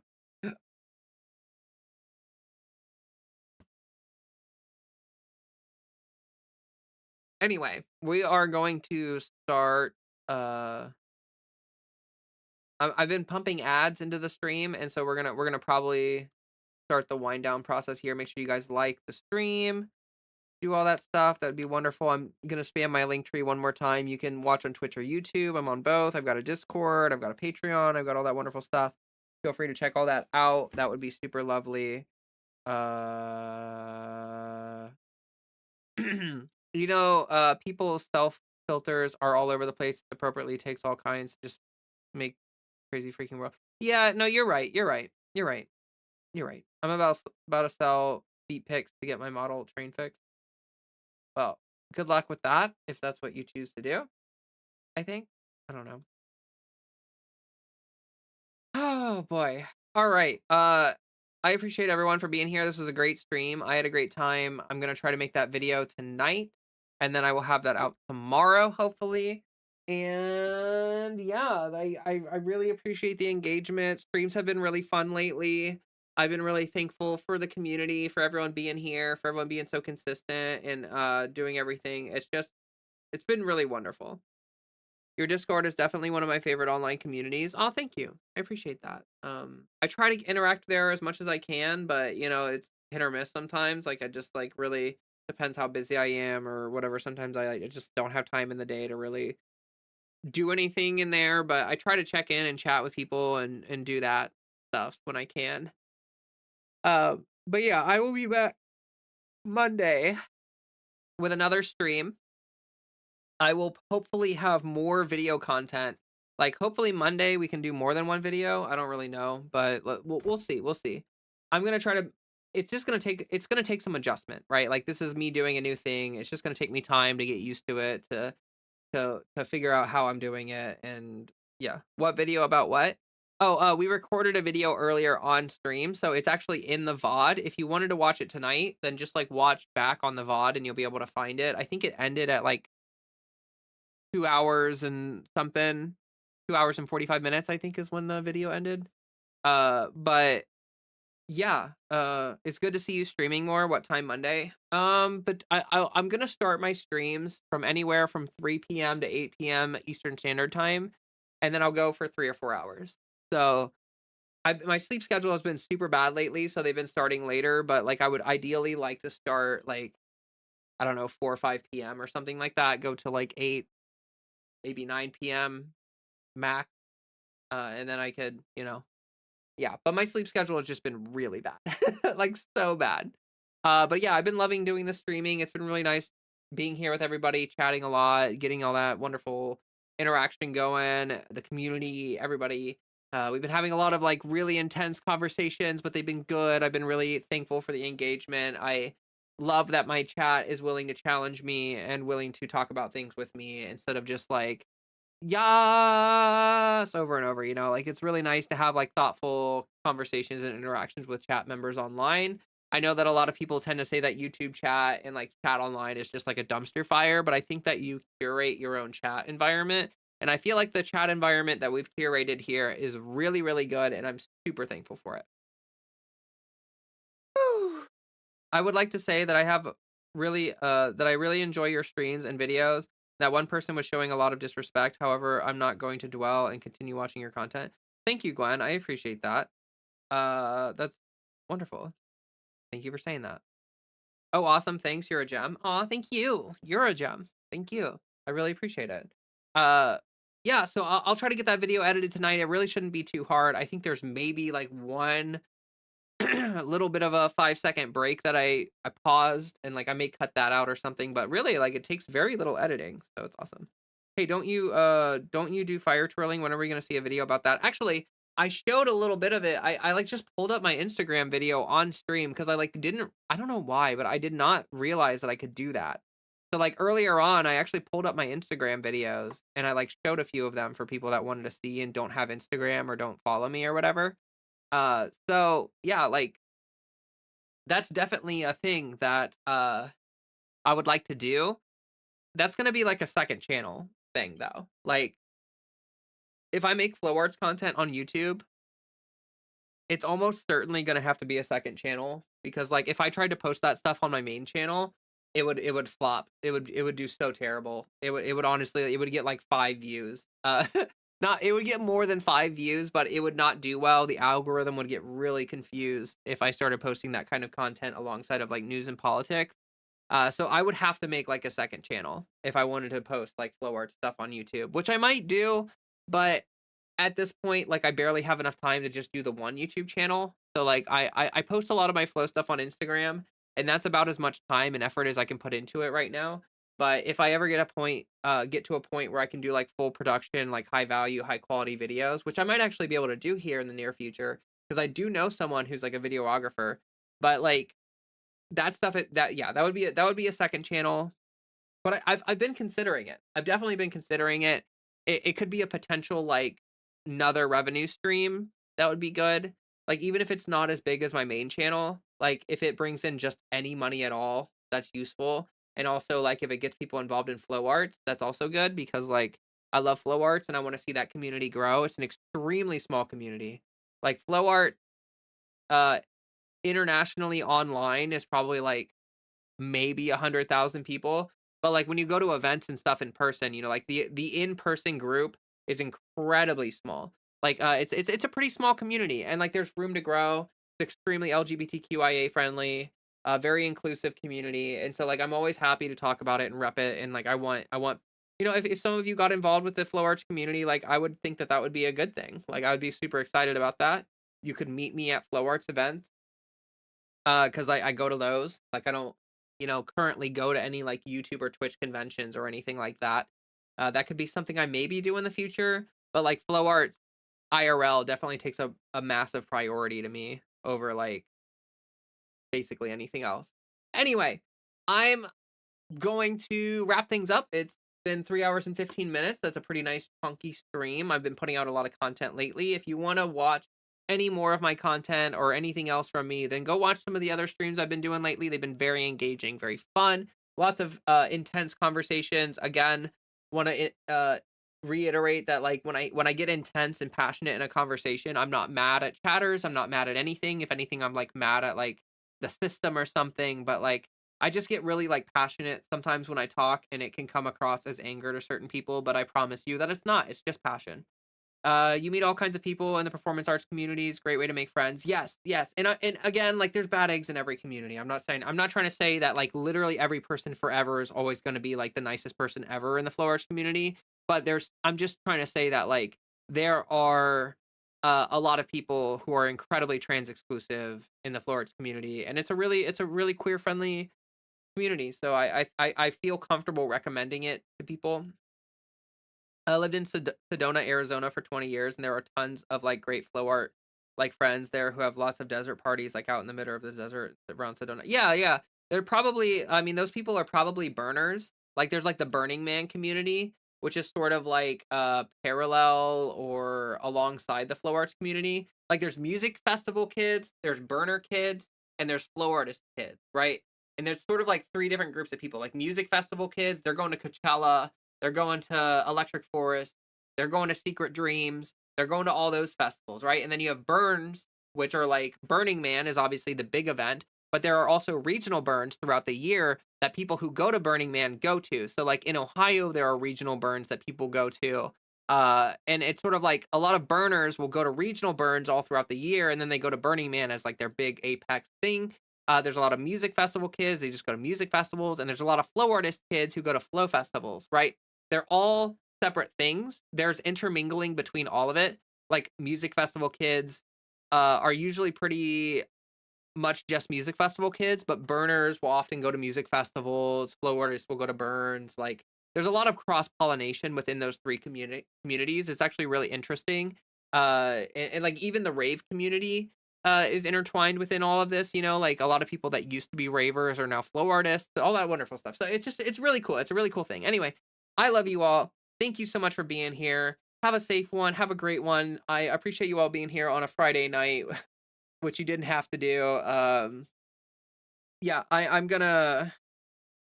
Oh, my flow communities are where I first started being out at 2016. Became part of an international trans community at Burning Man. Great first impression to our community. That's amazing. That's lovely. That's wonderful. I'm so glad that the community has been encouraging for you throughout your transition. All right, I'm gonna get out of here. I love you all. Drink some water, please, and I will catch you on Monday in the next stream. Until then, stay safe. Please stay safe. All right, bye bye.